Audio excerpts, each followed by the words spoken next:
ಸ್ಪಂದನ ವಾಹಿನಿಯ ಸಮಸ್ತ ವೀಕ್ಷಕರಿಗೆ ಕಲಾವಿದ ವಿಶೇಷ ಕಾರ್ಯಕ್ರಮಕ್ಕೆ ಸ್ವಾಗತ. ಇದು ನಿಮ್ಮ ನಡುವಿನ ಕಲಾವಿದರನ್ನ ನಿಮಗೆ ಪರಿಚಯಿಸುವಂತಹ ವಿಶೇಷ ಕಾರ್ಯಕ್ರಮ. ಇವತ್ತು ನಮ್ಮೊಂದಿಗಿದ್ದಾರೆ ಖ್ಯಾತ ತಬಲಾ ವಾದಕರಾದಂತಹ ಪ್ರಜ್ವಲ್ ಆಚಾರ್ಯ ಇವರು. ಬನ್ನಿ ಅವರ ಒಂದು ಈ ಕಲೆಗೆ ಬರುವಂತಹ ಜರ್ನಿ ಹೇಗಿತ್ತು, ಬಂದ ಮೇಲೆ ಈಗ ಅವರ ಕಲಾವಿದರಾಗಿ ಜರ್ನಿ ಹೇಗೆ ಸಾಗ್ತಾ ಇದೆ ಅನ್ನೋದನ್ನ ಕೇಳೋಣ. ಪ್ರಜ್ವಲ್ ಆಚಾರ್ಯ ಅವರೇ, ಕಾರ್ಯಕ್ರಮಕ್ಕೆ ಸ್ವಾಗತ. ಸೊ ಈಗ ನೀವು ತಬಲಾ ವಾದನದಲ್ಲಿ ಬಹಳಷ್ಟು ಹೆಸರನ್ನ ಮಾಡಿದ್ದೀರಿ, ಹಾಗೆ ಬಹಳಷ್ಟು ಕಾರ್ಯಕ್ರಮಗಳನ್ನ ನೀಡಿದ್ದೀರಿ. ಮೊದಲ ಬಾರಿಗೆ ಈ ತಬಲವನ್ನೇ ಕಲಿಬೇಕು, ಬೇರೆ ಇನ್ಸ್ಟ್ರೂಮೆಂಟ್ಗಳನ್ನೆಲ್ಲ ನೋಡುವಾಗ ತಬಲವನ್ನೇ ಕಲಿಬೇಕು ಅಂತ ನಿಮ್ಗೆ ಯಾಕೆ ಅನಿಸಿತು? ಇದಕ್ಕೆ ಮುಖ್ಯ ಕಾರಣ ನನ್ನ ಅಪ್ಪ. ಸಣ್ಣದಿರುವಾಗಲೇ ಈ ಮನೆಯಲ್ಲಿ ಭಜನೆ ಅದೆಲ್ಲ ಆಗ್ತಿತ್ತು. ಹಾಗೆ ದೇವಸ್ಥಾನದ್ದು ತಬಲ ತಂದು ಮನೆಯಲ್ಲಿ ಬಡಿತಿದ್ವಿ, ಪ್ಲೇ ಮಾಡ್ತಿದ್ವಿ. ಹಾಗೆ ಅದನ್ನ ನೋಡಿ ಕ್ಲಾಸಿಗೆ ಹಾಕಿದ್ರು. ಆಮೇಲೆ ಅದೇ ಪ್ರಾಕ್ಟೀಸ್ ಆಯ್ತು ಬೇರೆ. ಸೊ ಈಗ ನೀವು ಎಷ್ಟು ವರ್ಷದಿಂದ ತಬಲಾ ಕಲಿತಾ ಇದ್ದೀರಿ? ಈ ಕ್ಲಾಸ್ ಸ್ವಲ್ಪ ಟೈಮ್ ಆಯ್ತು. ಒಂದು 10-12 ವರ್ಷ ಕ್ಲಾಸಿಗೆ ಹೋಗಿದ್ದೇನೆ. ನಿಮ್ಮ ಮೊದಲ ಗುರುಗಳು ಯಾರು, ಮತ್ತೆ ನೀವು ಎಷ್ಟು ಜನ ಗುರುಗಳ ಹತ್ರ ಕಲ್ತ್ರಿ, ಮತ್ತೆ ಗುರುಗಳನ್ನ ಬದಲಾಯಿಸಿದ್ರಾ ಹೇಗೆ? ಇಲ್ಲ, ನಾ ಕಲ್ತಿದ್ದು ಒಬ್ಬರ ಹತ್ರನೇ, ವಿದ್ವಾನ್ ಮಾಧವಾಚಾರ್ಯ ಹತ್ರ. ಮತ್ತೆ ಬೇರೆ ಹೀಗೆ ನೋಡ್ಕೊಂಡೆಲ್ಲ ಯೂಟ್ಯೂಬ್ ಅದೆಲ್ಲ ನೋಡ್ಕೊಂಡು ಸ್ವಲ್ಪ ಕಲ್ತಿದ್ದೇನೆ. ಶಾಸ್ತ್ರೀಯವಾಗಿ ಕಲ್ತದ್ದು ವಿದ್ವಾನ್ ಮಾಧವಾಚಾರ್ಯ ಹತ್ರ. ಹೌದು. ಸೊ ಈಗ ನಿಮಗೆ ಅಂದ್ರೆ ಫಸ್ಟ್ ಪ್ರೋಗ್ರಾಮ್ ನೀವು ಎಲ್ಲಿ ಕೊಟ್ಟದ್ದು ಅನ್ನೋದು ನೆನಪಿದ್ಯಾ? ಕೃಷ್ಣ ಮಠದಲ್ಲಿ, ಬಹಳ ಸಣ್ಣ ವಯಸ್ಸಿನಲ್ಲಿ. ಸೊ ನೀವು ಈಗ ನೀವೊಂದು ಸಾಕಷ್ಟು ಒಂದು ಲೆಕ್ಕಕ್ಕೆ ಸಿಗದಷ್ಟು ಬಹುಶಃ ಪ್ರೋಗ್ರಾಮ್ ಕೊಟ್ಟಿರಬಹುದು, ಅಷ್ಟೊಂದು ಕಾರ್ಯಕ್ರಮಗಳನ್ನ ಕೊಟ್ಟಿರಬಹುದು. ಸೊ ಇವತ್ತಿನ ಒಂದು ಕಾರ್ಯಕ್ರಮಕ್ಕೆ ನೀವು ಕುತ್ಕೊಳ್ಳುವಾಗ ನಿಮ್ಗೆ ಮೊದಲನೇ ಕಾರ್ಯಕ್ರಮದ ಬಗ್ಗೆ ಅಥವಾ ನಿಮ್ಗೆ ನೆನಪಿರುವಂತಹ ಒಂದು ಹಿಂದಿನ ಕಾರ್ಯಕ್ರಮದ ಬಗ್ಗೆ ಯೋಚಿಸಿದಾಗ ಏನು ಡಿಫರೆನ್ಸ್ ಅಂತ ಅನಿಸ್ತದೆ, ಅಥವಾ ನೀವು ಡೆವಲಪ್ ಆಗಿದ್ದೀರಾ, ಇನ್ನೂ ನಿಮ್ಮ ತನವನ್ನ ನೀವು ಬೆಳೆಸ್ಕೊಳ್ಬೇಕು, ಹಾಗೆ ಹೇಗೆ ಅನ್ನಿಸ್ತದೆ? ಕಲಾವಿದ ಅಂತ ಹೇಳಿದ್ಮೇಲೆ ಪ್ರತಿ ಸ್ಟೇಜಲ್ಲಿ ಕಲೀಲಿಕ್ಕೆ ಇರ್ತದೆ, ಕಲ್ತಾಯ್ತು ಅಂತ ಆಗುದಿಲ್ಲ. ಮತ್ತೆ ಫಸ್ಟಿಗೆ ಅಂದ್ರೆ ನಮ್ಗೆ ಅದು ಏನು ಅಂತಾನೆ ಗೊತ್ತಿಲ್ಲ, ತಬಲಾ ಉಂಟು ನುಡಿಸುದು ಅಷ್ಟೇ, ಅಷ್ಟೇ ಮತ್ತೇನ್ ಗೊತ್ತಿರ್ಲಿಲ್ಲ. ಆಮೇಲೆ ಹೀಗೆ ನೋಡ್ತಾ ನೋಡ್ತಾ ಇನ್ನು ಸ್ವಲ್ಪ ಇದರಲ್ಲಿ ಹೀಗೆ ಮಾಡ್ಬೋದು, ಈ ತರ ಇಂಪ್ರೂವ್ ಮಾಡ್ಬೋದು ಅಂತ ಕಲ್ತ್ಕೊಂಡು ಆತರ ಈಗ ನೋಡುವಾಗ ನಂದು ಫಸ್ಟ್ ಇದ್ದು ಕೂಡ ಈಗ ಅದಕ್ಕೆ ತುಂಬಾ ಡಿಫರೆನ್ಸ್ ಉಂಟು. ಹೌದು. ಸೊ ಹಾಗೆ ಈಗ ನೀವು ಬೇರೆ ಇನ್ಸ್ಟ್ರೂಮೆಂಟ್, ತಬಲವನ್ನ ಬಿಟ್ಟು ಬೇರೆ ಇನ್ಸ್ಟ್ರೂಮೆಂಟ್ ಗಳನ್ನ ಯಾವತ್ತಾದ್ರೂ ಕಲಿಬೇಕಂತ ಆಸೆ ಪಟ್ಟಿದ್ದೀರಾ, ಅಥವಾ ಅದರ ಬಗ್ಗೆ ಏನು ಆಸಕ್ತಿಯನ್ನ ಮೂಡಿಸಿಕೊಂಡು ಕಲ್ತದ್ದಿದ್ಯಾ?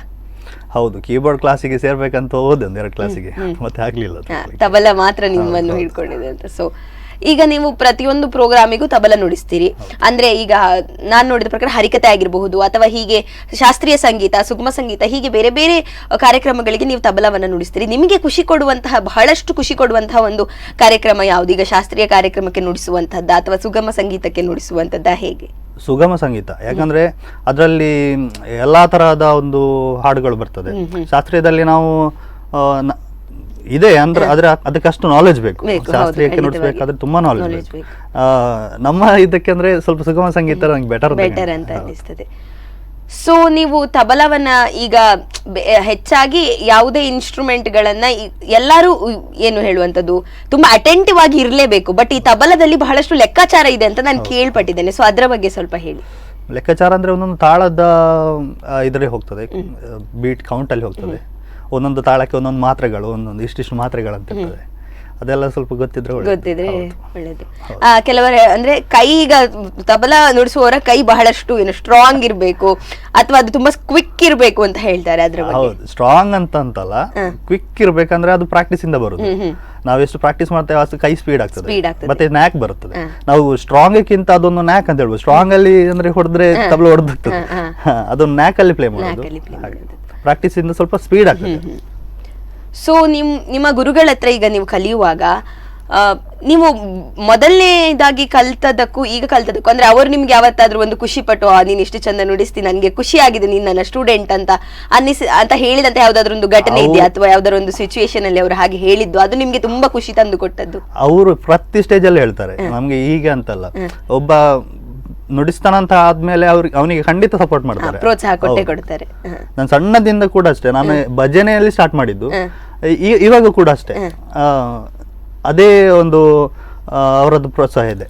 ಅದೇ ಇದೆ ಅಂದ್ರೆ ಎಲ್ಲಿ ನುಡಿಸಿದ್ರು ಕೂಡ ಏನು ಹೀಗೆ ನುಡಿಸಬಾರ್ದಿತ್ತು, ಹೀಗೆ ನುಡಿಸಬಾರ್ದು ಅಂತ ಹೇಳುವುದಕ್ಕೂ ಕೂಡ ಒಂದು ರೀತಿ ಇರ್ತದೆ. ಗುರುಗಳಾದವರು ನಮ್ಗೆ ಹೇಗೆ ಹೇಳ್ತಾರೆ ಹಾಗೆ ನಾವು ಅದನ್ನ ಕೊಂಡು ಹೋಗ್ತೇವೆ. ಹಾಗೆ ಅಂದ್ರೆ ಒಂದು ಚಂದದ ರೀತಿಯಲ್ಲಿ, ಪ್ರೋತ್ಸಾಹಿಸುವ ರೀತಿಯಲ್ಲಿ ತಪ್ಪುಗಳನ್ನು ಕೂಡ ತಿದ್ದುತ್ತಾರೆ. ಸೊ ಹಾಗೆ ಈ ತಬಲ ಅಲ್ಲದೆ ಒಂದಷ್ಟು ನಾಟಕಗಳಲ್ಲಿ ಕೂಡ ನೀವು ಅಭಿನಯಿಸಿದ್ದೀರಿ ಅಂತ ನಾನು ಕೇಳಿದ್ದೇನೆ. ಸೊ ಆ ನಾಟಕಗಳ ಬಗ್ಗೆ ಹೇಳಿ, ಆ ನಾಟಕದಲ್ಲಿ ನೀವು ಅಭಿನಯಿಸಿದಂತಹ ಪಾತ್ರಗಳಾಗಿರಬಹುದು ಅಥವಾ ನಾಟಕದ ಬಗ್ಗೆ ಒಲವು ನಿಮ್ಗೆ ಹೇಗೆ ಮೂಡಿತು ಅಂತ. ನಾಟಕ ಅಂದ್ರೆ ನಮ್ಗೆ ಏನು ಅಂತ ಗೊತ್ತಿರ್ಲಿಲ್ಲ. ನಾನು ಡಿಗ್ರಿಯಲ್ಲಿ ಇರ್ಬೇಕಾದ್ರೆ ಉಡುಪಿ ರಂಗಭೂಮಿಯಿಂದ ರವಿರಾಜ್ HP ಸರ್ ಅವ್ರು ಸ್ವಲ್ಪ ಅದ್ರ ಬಗ್ಗೆ ಹುಚ್ಚಿಡ್ಸಿದ್ದು. ಹಾಗೆ ರಜತ ಮಹೋತ್ಸವ ಕಾರ್ಯಕ್ರಮದಲ್ಲಿ ಒಂದು ನಾಟಕ ಮಾಡಿದ್ವಿ ನಾವು ಕಾಲೇಜಿನ ರಜತ ಮಹೋತ್ಸವ ಕಾರ್ಯಕ್ರಮ. ಹಾಗೆ ಅಲ್ಲಿಂದ ಅದೇ ಚೋರಚರಣದಾಸ ಅಂತ ರಂಗಭೂಮಿ ನಾಟಕ, ಅಲ್ಲಿಂದ ಒಂದು 2-3 ಶೋ ಮಾಡಿದ್ವಿ ಬೇರೆ ಹೊರಗೆ ಕಾಲೇಜ್ಗಳಲ್ಲಿ ಮತ್ತೆ ಬೇರೆ ಸ್ಟೇಜಲ್ಲೆಲ್ಲ. ಹಾಗೆ ಒಂದು 2-3 ಸಲ ಮಾಡಿದೆ. ಅದು ಬಿಟ್ಟು ಮತ್ತೆ ನಾಟಕಕ್ಕಂತಲೇ ಹೋಗ್ಲಿಲ್ಲ. ಈಗ ನೀವು ಸಣ್ಣದ್ರಿಂದಲೇ ತಬಲವನ್ನ ಕಲಿತಿದ್ದೀರಿ. ಸೊ ಸಣ್ಣದ್ರಿಂದವೇ ಪ್ರೋಗ್ರಾಮ್ ಎಲ್ಲ ಕೊಡ್ಲಿಕ್ಕೆ ಸ್ಟಾರ್ಟ್ ಮಾಡಿದಾಗ ಓದ್ಲಿಕ್ಕೆ ಸಹ ಸ್ವಲ್ಪ ಟೈಮ್ ಇದು ಸಹ ಸ್ವಲ್ಪ ಟೈಮ್ ಶೇರ್ ಆಗ್ತಿತ್ತು. ಸೊ ನೀವು ಕಲ್ತ ಸ್ಕೂಲ್ ಯಾವುದು, ಅಲ್ಲಿ ಹೇಗೆ ಸಪೋರ್ಟ್ ಮಾಡ್ತಾ ಇದ್ರು? ನಾನು ಕಲ್ತದ್ದು ಕನ್ನಡ ಮೀಡಿಯಂ ಆದಿಉಡುಪಿ ಹೈಸ್ಕೂಲಲ್ಲಿ. ಅಲ್ಲಿ ನಂಗೆ ಸಪೋರ್ಟ್ ಅಂದ್ರೆ ಆಗ ನಾನು ಏನು ಇಲ್ಲ, ಕ್ಲಾಸಿಗೆ ಹೋಗ್ತಿದ್ದೇನೆ ಅಷ್ಟೇ, ಮತ್ತೆ ಹೀಗೆಲ್ಲ ಫ್ರೀ ಇದ್ದಾಗ ಹೋಗ್ತಿದ್ದೆ ಅಷ್ಟೇ. PU ಮತ್ತೆ ಹೈಸ್ಕೂಲಲ್ಲಿ ಸ್ವಲ್ಪ ರಜೆ ಹಾಕ್ಲಿಕ್ಕೆ ಸ್ಟಾರ್ಟ್ ಮಾಡಿದೆ ಕ್ಲಾಸಸ್ಗೆಲ್ಲ. ನಂಗೆ ಹುಷಾರಿಲ್ಲದಿದ್ರು ಅಲ್ಲಿ ಹೇಳೋದು ನೀನು ಪ್ರೋಗ್ರಾಮ್ ಹೋಗಿದ್ದಿ ಅಂತಾನೆ ಹೇಳೋದು, ಹುಷಾರಿಲ್ಲ ಪ್ರೋಗ್ರಾಮ್ ಅಂತಾನೆ ಅರ್ಥ. ಹಾಗೆ ಮತ್ತೆ ಡಿಗ್ರಿ ಎಲ್ಲ ಅಂತೂ ಫುಲ್ ಟೈಮ್ ಮ್ಯೂಸಿಕ್ ಅಂತಾನೆ ಆಗಿತ್ತು. ಈಗ ನೀವು ಫುಲ್ ಟೈಮ್ ಮ್ಯೂಸಿಕ್ ಅನ್ನೇ ಪರ್ಸ್ಯೂ ಮಾಡ್ತಾ ಇದ್ದೀರಿ. ಸೊ ಅದೇ ಹೇಗೆ ಅಂದ್ರೆ ಕೆಲವರಿಗೆ ಇರ್ತದೆ ಕೈಯಲ್ಲಿ ಒಂದು ಕೆಲಸ ಇರ್ಬೇಕು, ಆಮೇಲೆ ಇಂಥ ಪ್ಯಾಷನ್ ಎಲ್ಲ ನಾವು ಕಂಟಿನ್ಯೂ ಮಾಡಬಹುದು. ಮತ್ತೆ ಈಗದ ಟ್ರೆಂಡ್ ನಲ್ಲಿ ಇದು ಕೂಡ ಜಾಸ್ತಿ ಆಗಿದೆ. ಅಂದ್ರೆ ನಮ್ಮ ಪ್ಯಾಷನ್ ಅನ್ನೇ ಪರ್ಸ್ಯೂ ಮಾಡಿದ್ರೆ ನಮ್ಗೆ ಖುಷಿ ಸಹ ಸಿಗ್ತದೆ, ಹಾಗೆ ನಮ್ಗೆ ಬೇಕಾದ ಸಹ ಸಿಗ್ತದೆ ಅಂತ. ಸೊ ಅದ್ರ ಬಗ್ಗೆ ಏನ್ ಹೇಳ್ತೀರಾ? ನಮ್ಗೆ ಅರ್ನಿಂಗ್ ವಿಷಯ ಬಂದಾಗ ನಮ್ಗೆ ಯಾವ ಕೆಲಸ ಆದ್ರೂ ನಡೀತದೆ. ಬಟ್ ನಮ್ಗೆ ಕೆಲವು ಸಲ ಎಂತ ಮನಸ್ಸಿಗೆ ಖುಷಿ ಸಿಗುದಿಲ್ಲ ಅದ್ರಲ್ಲಿ. ನಾವೊಂದು ಇಷ್ಟು ಟಾಸ್ಕ್ ನಾವು ಕಂಪ್ಲೀಟ್ ಮಾಡ್ಬೇಕು, ಅದಕ್ಕೋಸ್ಕರ ದುಡಿತೇವೆ ಅಷ್ಟೇ. ಮಂತ್ಲಿ ಇಷ್ಟು ಸ್ಯಾಲ್ರಿ ಬರ್ತದೆ. ಇದು ಹಾಗಲ್ಲ. ನಮ್ಗೆ ಸ್ಟೇಜ್ ಅಲ್ಲಿ ನಮ್ಗೆ ನಾವು ಎಣಿಸಿದಾಗಿದ್ದೇವೆ, ಎಂಜಾಯ್ಮೆಂಟ್ ಆಯ್ತು, ಮತ್ತೆ ನಾವು ಎಣಿಸಿದಾಗೆ ನಮ್ದು ಲೈಫ್ ಹೋಗ್ತಾ ಉಂಟು. ಇನ್ಕಮ್ ಸೆಕೆಂಡ್ರಿ ಬರ್ತದೆ. ಪ್ಯಾಷನ್ ಅನ್ನ ಕಂಟಿನ್ಯೂ ಮಾಡುವಾಗ ಇನ್ಕಮ್ ಸೆಕೆಂಡರಿ ಆಗಿ ಬರ್ತದೆ. ಸೊ ಈಗ ನೀವು ತಬಲವನ್ನ ಬೇರೆ ಬೇರೆ ಸ್ಟೇಜ್ ಅಲ್ಲಿ ನುಡಿಸಿದಿರಿ, ಬೇರೆ ಬೇರೆ ಊರುಗಳಲ್ಲಿ ನುಡಿಸಿದಿರಿ. ಸೊ ನಿಮ್ಗೆ ಯಾವ್ದಾದ್ರು ಒಂದು ಮೆಮೊರಿ ಅಂದ್ರೆ ಈಗ ನೆನಪು ಮಾಡಿಕೊಂಡ್ರೆ ಬಹಳಷ್ಟು ಖುಷಿ ಕೊಡುವಂತಹ ಒಂದು ಸ್ಟೇಜ್ ಯಾವ್ದಾರು ಇದೆಯಾ? ಅಥವಾ ಯಾರಾದ್ರೂ ಒಬ್ರು ದೊಡ್ಡ ಸಂಗೀತ ಕಲಾವಿದರಿಗೆ ನುಡಿಸಿದ್ದೀರಿ, ದೊಡ್ಡ ಅಂದ್ರೆ ತುಂಬಾ ಸುಂದರವಾಗಿ ಹಾಡುವಂತಹ ಒಂದು ಕಲಾವಿದರಿಗೆ ನುಡಿಸಿದ್ದೀರಿ ಅನ್ನುವಂಥದ್ದು ಯಾವ್ದಾರೊಂದು ನೆನಪು? ಅಲ್ಲ, ನಮ್ಗೆ ಎಲ್ಲಾ ಸ್ಟೇಜ್ ಕೂಡ ಒಂದೇ ತರ. ಆದ್ರೆ ಅದ್ರಲ್ಲಿ ಸ್ವಲ್ಪ ತುಂಬಾ ನೆನಪು ಹೇಳಿದಂದ್ರೆ ಸ್ವಲ್ಪ ದೊಡ್ಡ ದೊಡ್ಡ ಕಲಾವಿದ್ರು ಅಂದ್ರೆ ಹಾಡುಗಾರಿಕೆಯಲ್ಲಿ ಕೂಡ ದೊಡ್ಡವರು, ಅದೇ ರೀತಿ ಸ್ವಲ್ಪ ವ್ಯಕ್ತಿತ್ವದಲ್ಲಿ ದೊಡ್ಡವರು ಅಂತ ಹೇಳಿದ್ರೆ ತುಂಬಾ ಜನ ಬರ್ತಾರೆ ಅದ್ರಲ್ಲಿ. ಅಂದ್ರೆ ಒಂದಿಗೆ ಯಾವ್ದಾದ್ರು ಒಂದು ಊರಿಗೆ ಹೋದದ್ದು ಅಂದ್ರೆ ಅಲ್ಲಿ ಆ ಎನ್ವಿರಾನ್ಮೆಂಟ್ ತುಂಬಾ ಖುಷಿ ನೀಡಿದಂತದ್ದು ನಿಮ್ಗೆ ನುಡಿಸ್ಲಿಕ್ಕೆ ಅಂತ, ಆತರ ಯಾವ್ದಾದ್ರು ಒಂದು? ಆತರ ಅಂತ ಹೇಳಿದ್ರೆ ಕಷ್ಟ ಆಗ್ತದೆ. ತುಂಬಾ ಅಂದ್ರೆ ನಮ್ಗೆ ನೆನಪುಳಿಲಿಕ್ಕೆ ಸ್ವಲ್ಪ ಕಷ್ಟ. ಅಂದ್ರೆ ಕೆಲವು ಸೀಸನ್ ಅಲ್ಲಿ ನಾವು ದಿವಸಕ್ಕೆ 2 ಕಾರ್ಯಕ್ರಮಗಳು ಮಾಡ್ತೇವೆ. ಆಚೆ ಈಚೆ ಹೋಗುದ್ರಲ್ಲಿ ಅದೇ ಟೆನ್ಷನ್ ಅಲ್ಲಿ ಇರ್ತೇವೆ. ಎಲ್ಲ ಸ್ಟೇಜ್ ಕೂಡ ಒಂದು ನೆನಪಿನಲ್ಲಿ ಇಟ್ಟುಕೊಳ್ಳುವ ಅಂದ್ರೆ ಎಲ್ಲ ಸ್ಟೇಜ್ ಸ್ವಲ್ಪ ಕಲೀಲಿಕ್ಕೆ ಹೊಸತು ಕಲೀಲಿಕ್ಕೆ ಸಿಗ್ತದೆ. ಈಗ ಹೊಸತು ಕಲಾವಿದರು ಹೊಸದಾಗಿ ಬಂದು ಒಬ್ಬರು ಹಾಡುವಾಗ ಅವರ ಹಾಡುಗಾರಿಕೆಗೆ ನೀವು ನುಡಿಸುವಾಗ ಏನೋ ಒಂದು ಹೊಸತನ ಕಲಿತಿರ್ತೀರಿ ಅನ್ನುವಂಥದ್ದು. ಸಣ್ಣ ಮಗು ಹಾಡುದ್ರಲ್ಲಿ ಕೂಡ ಕಲೀಲಿಕ್ಕೆ ಸಿಗ್ತದೆ. ಸೊ ಹಾಗೆ ಈ ತಬಲವನ್ನ ಈಗಿನ ಟ್ರೆಂಡ್ ಅಲ್ಲಿ ಬೇರೆ ಬೇರೆ ರೀತಿ ನುಡಿಸ್ತಾ ಇದ್ದಾರೆ, ಅಂದ್ರೆ ಬೇರೆ ಬೇರೆ ಫ್ಯೂಷನ್ ರೀತಿಯಲ್ಲೆಲ್ಲ ನುಡಿಸ್ತಾ ಇದ್ದಾರೆ. ಸೊ ಅದ್ರ ಬಗ್ಗೆ ಏನ್ ಹೇಳ್ತೀರಾ? ಅಂದ್ರೆ ಈಗ ಶಾಸ್ತ್ರೀಯವಾಗಿ ನುಡಿಸೋದು ಹೇಗೂ ಅದು ಕಂಟಿನ್ಯೂ ಆಗ್ತಾ ಇರ್ತದೆ, ಬಟ್ ಈ ಖಾಲಿ ಒಂದು ಕರೋಕೆ ಒಟ್ಟಿಗೆ ಸೇರಿಸಿ ನುಡಿಸುವಂತದ್ದು ಆತದ್ರೆಲ್ಲ ಹೊಸತು ಟ್ರೆಂಡ್ ಈಗ ಸೃಷ್ಟಿ ಆಗ್ತಾ ಇದೆ. ಅದ್ರ ಬಗ್ಗೆ ಅದು ಅಂದ್ರೆ ಈಗ ಶಾಸ್ತ್ರೀಯವಾಗಿ ನುಡಿಸಿದ್ರೆ ಅದರದೊಂದು ಆಡಿಯನ್ಸ್ ಇದೆ ಬೇರೆ. ಶಾಸ್ತ್ರೀಯ ಅಂದ್ರೆ ಅದು ಎಲ್ರಿಗೂ ಅರ್ಥ ಆಗುದಿಲ್ಲ ಏನು ಅಂತ. ಇದು ಟ್ರ್ಯಾಕ್ ಅಲ್ಲಿ ಅಂದ್ರೆ ಎಲ್ರಿಗೂ ರೀಚ್ ಆಗುವ ಹಾಗೆ ಒಂದು ಏನಾದ್ರು ಅಟೆಂಡ್ ಮಾಡ್ಬೇಕು, ಅಲ್ಲ ಏನಾದ್ರು ಟ್ರೈ ಮಾಡ್ಬೇಕು ಅಷ್ಟು ಅಂತ. ಅದಕ್ಕೋಸ್ಕರ ಏನಾದ್ರು ಒಂದು ಟ್ರ್ಯಾಕ್ ಒಂದು ರೀಚ್ ಆಗುವ. ಹೌದು. ಅಂದ್ರೆ ಕೆಲವರಿಗೆ ಅದು ಶಾಸ್ತ್ರೀಯ ಅಂದ್ರೆ ಏನು ಅಂತಾನೆ ಗೊತ್ತಿರೋದಿಲ್ಲ, ಅದನ್ನ ನುಡಿಸಿದ್ರು ಇದೆ ಅಂತ ಹೇಳ್ತಾರೆ, ಹಾಗೆ ಅನಿಸ್ತದೆ ಅವರಿಗೆ. ಇದು ಹಾಗೆ ಅಲ್ಲ, ಒಂದು ಸ್ವಲ್ಪ ಪಾಪ್ಯುಲರ್ ಸಾಂಗ್ ಇದ್ರೆ ಅದಕ್ಕೆ ಮಿಕ್ಸ್ ಮಾಡೋದು, ಹಾಗೆಲ್ಲ ಸ್ವಲ್ಪ ನೋಡುವಂತ ಆಗ್ತದೆ ಜನರಿಗೆ. ಹೀಗೂ ಯೂಸ್ ಮಾಡಬಹುದು ಅಂತ. ತಬಲ ಅಂದ್ರೆ ಕೇವಲ ಶಾಸ್ತ್ರೀಯ ಅಲ್ಲ, ಅಥವಾ ಅದನ್ನ ಕೇಳಲಿಕ್ಕೆ ಕಷ್ಟ ಆಗ್ತದೆ ಅಂತಲ್ಲ, ಹೀಗೂ ಕೂಡ ಚಂದದಲ್ಲಿ ಕೂಡ ಕೇಳಬಹುದು ಅನ್ನುವಾಗೆ. ಸೊ ಹಾಗೆ ಯಾವ್ದಾದ್ರು ಒಂದು ಸಾಂಗ್ ಅನ್ನ ಕಂಪೋಸ್ ಮಾಡಿದ್ದು ಏನಾದ್ರೂ ಇದೆಯಾ ನೀವು? ಇಲ್ಲ, ಅಂದ್ರೆ ಅಥವಾ ಟ್ರೈ ಮಾಡಿದ ಅಂದ್ರೆ ಈ ತಾಳದಲ್ಲಿ ಹಾಡು ಹೋದ್ರೆ ಚಂದ ಇದಾಗ್ಬೋದು, ಅಥವಾ ಹೀಗೆ ಹೋದ್ರೆ ಸರಿ ಚಂದ ಕೇಳ್ಬೋದು, ಇನ್ನೂ ಸಹ ಚಂದ ಕೇಳ್ಬೋದು ಅನ್ನುವಾಗೆ? ಆತರ ಏನು ಅಂದ್ರೆ ಆನ್ ಸ್ಟೇಜ್ ನಾವು ಮನೋಧರ್ಮದಲ್ಲಿ ಏನಾದ್ರು ಮಾಡ್ಬೋದು ಬಿಟ್ರೆ ಹೀಗೆ ಕುತ್ಕೊಂಡು ಪ್ಲಾನ್ ಮಾಡಿದ ಆ ತರದ್ದೇನು ಇಲ್ಲ. ಹೌದು. ಮತ್ತೆ ಹೊಸ ಹೊಸ ಸಾಂಗಿಗೆಲ್ಲ ನುಡಿಸಿದ್ದೇನೆ. ಹೌದು. ಮತ್ತೆ ಈಗ ಕೆಲವು ಕಡೆಯಲ್ಲಿ ಏನ್ ಹೇಳುದು, ಈ ಇನ್ಸ್ಟ್ರೂಮೆಂಟ್ಗಳಿಗೆ ಒಂದು ಯಾವ್ದಾದ್ರು ಪಕ್ಕವಾದ್ಯಗಳಿಗೆ ತುಂಬಾ ಯಾವ್ದಾದ್ರು ಒಂದು ಹಾಡಲ್ಲಿ ಅಥವಾ ಒಂದು ಇಡೀ ಕಚೇರಿಯಲ್ಲಿ ಒಂದಷ್ಟು ಹೊತ್ತು ಪಕ್ಕವಾದ್ಯದವರಿಗೆ ಏನ್ ಹೇಳುದು ಅದನ್ನ ಬಿಟ್ಟು ಕೊಡುವಂತದ್ದು ಅಥವಾ ಅವರೇ ನುಡಿಸಿ ಒಂದು ಇದು ಮಾಡುವಂತದ್ದು. ಸೊ ಆಗ ನೀವು ಎಂಜಾಯ್ ಮಾಡ್ತೀರಾ ಅಥವಾ ಹಾಡುಗಾರಿಕೆಗೆ ನುಡಿಸುವಾಗ ಎಂಜಾಯ್ ಮಾಡ್ತೀರಾ? ಹಾಡುಗಾರಿಕೆಯಲ್ಲಿ ಎಂಜಾಯ್ ಮಾಡ್ತೇವೆ, ಅದ್ರೊಟ್ಟಿಗೆ ಇದು ಕೂಡ ಎಂಜಾಯ್ ಮಾಡ್ತೇವೆ. ಇದ್ರಲ್ಲಿ ಸ್ವಲ್ಪ ಟೆನ್ಷನ್ ಜಾಸ್ತಿ, ಅಂದ್ರೆ ಅಟೆನ್ಷನ್ ನಮ್ಮ ಮೇಲೆ ಇರ್ತದೆ. ಏನಾದ್ರೂ ಒಂದು ತಪ್ಪಿದ್ರು ದೊಡ್ಡದಾಗ್ತದೆ. ಹಾಡುಗಾರಿಕೆಯಲ್ಲಿ ಅದು ಅದ್ರೊಟ್ಟಿಗೆ ಮರ್ಜ್ ಆಗಿ ಹೋಗ್ತದೆ. ಇದು ಅಂದ್ರೆ ಕಂಟಿನ್ಯೂ ಆಗುವಾಗ ಒಂದು ತಾಳದಿಂದ ಒಂದು ತಾಳಕ್ಕೆ ಶಿಫ್ಟ್ ಆಗುವಾಗ, ಆ ಬೀಟ್ಸ್ ಇಂದ ಶಿಫ್ಟ್ ಆಗುವಾಗ ಎಲ್ಲ ಪರ್ಫಾರ್ಮೆನ್ಸ್ ಅದೇ ಹೇಳಿದ್ದು, ಸ್ವಲ್ಪ ನಾಲೆಜ್ ಜಾಸ್ತಿ ಬೇಕಾಗ್ತದೆ ನಮ್ಗೆ. ನಾವು ಒಂದು ತಾಳದಲ್ಲಿ ಒಂದು ಇನ್ಸ್ಟ್ರೂಮೆಂಟ್ ಈ ತಾಳದಲ್ಲಿ ನುಡಿಸ್ಬೇಕಂತಿದ್ರೆ ಆ ತಾಳದ ಬಗ್ಗೆ ನಮ್ಗೆ ನಾಲೆಜ್ ಬೇಕು, ನಮ್ ಕೈ ಎಷ್ಟು ಶಾರ್ಪ್ ಇರಬೇಕು ಅದಕ್ಕೋಸ್ಕರ. ಸೊ ಈಗ ಅಂದ್ರೆ ಅದೇ ಕಲಾವಿದರಾದವರಿಗೆ ಕೊರೋನಾ ಬಹಳಷ್ಟು ದೊಡ್ಡ ಪೆಟ್ಟು ಕೊಟ್ಟಿದೆ. ಬಟ್ ಆಗ ಕೂಡ ಆನ್ಲೈನ್ ಅಲ್ಲಿ ಕೆಲವು ಕಾರ್ಯಕ್ರಮಗಳಾಗ್ತಾ ಇತ್ತು. ಬಟ್ ಆನ್ಲೈನ್ ಅಲ್ಲಿ ಈ ಸಂಗೀತ ಕಾರ್ಯಕ್ರಮಗಳನ್ನ ಕೇಳುವಾಗ ಆ ಕೆಲವೊಮ್ಮೆ ಆಡಿಯೋ ಕ್ಲಾರಿಟಿ ಇರುವುದಿಲ್ಲ ಅಥವಾ ನೀವು ನುಡಿಸೋದು ಡಿಲೇ ಆಗಿ ಕೇಳ್ತದೆ. ಹಾಗೆ ಯಾವಾಗಾದ್ರೂ ನಿಮ್ಗೆ ಅನಿಸಿದ್ದುಂಟಾ ಆನ್ಲೈನ್ಗಿಂತ ಸ್ಟೇಜ್ ಪ್ರೋಗ್ರಾಮೇ ಬೆಟರ್ ಅಪ್ಪ, ಈ ಕೊರೋನಾ ಒಮ್ಮೆ ಹೋದ್ರೆ ಸಾಕು, ನಮ್ಗೆ ಆನ್ ಸ್ಟೇಜ್ ಪರ್ಫಾರ್ಮ್ ಮಾಡೋದೇ ಖುಷಿ ಕೊಡುತ್ತದೆ ಎನ್ನುವ ಹಾಗೆ? ಇಲ್ಲ, ಅದು ಅಂದ್ರೆ ಆನ್ಲೈನ್ ಅಂದ್ರೆ ಒಂದು ಲೆಕ್ಕದಲ್ಲಿ ನೋಡ್ಬೇಕಾದ್ರೆ ನಮ್ಗೆ ಅದನ್ನ ನೋಡೋ ಖುಷಿ. ಯಾಕಂದ್ರೆ ಆನ್ ಸ್ಟೇಜ್ ಅಲ್ಲಿ ನಾವು ಏನ್ ನುಡಿಸ್ತೇವೆ ಅಂತ ನಮ್ಗೆ ನೋಡ್ಲಿಕ್ಕೆ ಆಗುದಿಲ್ಲ. ಇದ್ದಾಗ ನಾವು ಮನೇಲಿ ನೋಡ್ಬೋದು. ಒಂದ್ ಲೆಕ್ಕದಲ್ಲಿ ನಾವು ರೆಕಾರ್ಡ್ ಇದ್ರೆ ಒಳ್ಳೇದು ಅಂತ ನಿಮ್ಗೆ ಫೀಡ್ಬ್ಯಾಕ್ ಸಿಗ್ತದೆ ಅದರಿಂದ, ನಮ್ಮ ತಪ್ಪುಗಳನ್ನ ಅಂತ ನಾವು ನೋಡ್ಕೊಳ್ಳಬಹುದು. ಸೊ ಇನ್ನು ಯಾರಿಗಾದ್ರೂ ಒಬ್ರು, ಯಾವುದೇ ಕಲಾವಿದರಿಗೆ ಯಾವುದೇ ಕ್ಷೇತ್ರದಲ್ಲಾದ್ರೂ ಒಬ್ರು ಐಕಾನ್ ಅಂತ ಇರ್ತಾರೆ. ಕೆಲವೊಬ್ಬರಿಗೆ ಅವರ ಗುರುಗಳೇ ಆಗಿರ್ತಾರೆ, ಅಥವಾ ಇನ್ನು ಕೆಲವೊಬ್ಬರಿಗೆ ಈಗ ಹಾಡುಗಾರರಲ್ಲಿ ಹೆಚ್ಚಿನವರಿಗೆ SPB ಅವರು ಆಗಿರ್ತಾರೆ. ಸೊ ಆತರ ನಿಮ್ಗೆ ಯಾರಾದ್ರೂ ಒಬ್ರು ಐಕಾನ್, ಅಂದ್ರೆ ನಾನು ಇವರ ಹಾಗೆ ನುಡಿಸುವುದನ್ನ ಕಲಿಬೇಕು ಅನ್ನುವ ಹಾಗೆ ಯಾರಾದ್ರೂ ಇದ್ದಾರಾ? ಹಾಗೆ ನೋಡ್ಬೇಕಾದ್ರೆ ತುಂಬಾ ಜನ ಇದ್ದಾರೆ. ಈಗ ಅಂತೂ ಶಾಸ್ತ್ರೀಯದಲ್ಲಿ ನಮ್ಗೆ ಗುರುಗಳೇ ಅವರು, ಅಂದ್ರೆ ಅವರಷ್ಟು ಪೇಷನ್ಸ್ ಇನ್ಯಾರಿಗೆ ಇರ್ಲಿಕ್ಕಿಲ್ಲ. ಹೌದು. ಹಾಗೆ ಮತ್ತೆ ತುಂಬಾ ಜನ ಇದ್ದಾರೆ. ಈಗ ರಿಯಾಲಿಟಿ ಶೋಗೆಲ್ಲ ತುಂಬಾ ನೋಡ್ತಾ ಇದ್ದೇವೆ ನಾವು ಟಿವಿಯಲ್ಲೆಲ್ಲ. ಅಲ್ಲಿ ಕೆಲವೆಲ್ಲ ಈ ತರ ನುಡಿಸಿದ್ರೆ ನಾನು ನುಡಿಸ್ಬೋದಲ್ಲ ಅಂತ, ಆ ತರ ಅಲ್ಲಿಂದ ತುಂಬಾ ಟಿಪ್ಸ್ ಸಿಗ್ತದೆ. ಹೌದು. ಸೊ ಅದೇ ಈ ಟಿವಿಯಲ್ಲಿ ಬರುವಂತಹ ಸಂಗೀತ ಕಾರ್ಯಕ್ರಮಗಳಾಗಿರಬಹುದು ಅಥವಾ ಇನ್ನಿತರ ಅಂತದ್ದೇ ಒಂದು ಇನ್ಸ್ಟ್ರೂಮೆಂಟ್ ನ ಇಂಥದ್ದೊಂದು ಕಾರ್ಯಕ್ರಮ ಆಗಿರ್ಬೋದು, ಅದರಿಂದ ಬಹಳಷ್ಟು ಒಂದು ಏನು ನಾಲೆಡ್ಜ್ ಸಿಗ್ತದೆ ಅಂತ ಹೇಳ್ತೀರಾ ನೀವು? ಹೇಗೆ ಅಂದ್ರೆ ಈಗ ಕೆಲವೊಬ್ರು ಏನೂ ಗೊತ್ತಿಲ್ಲದವರು ನಮ್ಗೀಗ ಯಾರೊಬ್ಬರಿಗೆ ತಬಲ ಕಲಿಬೇಕನ್ನಿಸ್ತದೆ ಅಥವಾ ಹಾಡುಗಾರಿಕೆ ಕಲಿಬೇಕನ್ನಿಸ್ತದೆ, ಅವರ ಆ ಕಾರ್ಯಕ್ರಮಗಳನ್ನ ನೋಡಿದಾಗ ಅವ್ರು ಅದರಿಂದ ಆಯ್ದುಕೊಳ್ಬಹುದಾದಂತಹ ಟಿಪ್ಸ್ ಸಿಗ್ತದೆ ಅನ್ನೋದು ನಿಮ್ಮ ಅನಿಸಿಕೆಯಾ? ಏನೂ ಗೊತ್ತಿಲ್ಲದವ್ರು ನೋಡಿದ್ರೆ ಅವ್ರಿಗೆ ಏನು ಅರ್ಥ ಆಗುದಿಲ್ಲ. ಸ್ವಲ್ಪ ಬೇಸಿಕ್ ಕಲ್ತು ನೋಡಿದ್ರೆ ಈ ತರ ಮಾಡ್ಬೋದು, ಈ ತರ ವಿಷಯ ಗೊತ್ತಾಗ. ನಮ್ಗೆ ABCD ಗೊತ್ತಾಗದೆ ನಾವು ಸೆಂಟೆನ್ಸ್ ಮಾಡ್ಲಿಕ್ಕೆ ಆಗಲ್ಲ.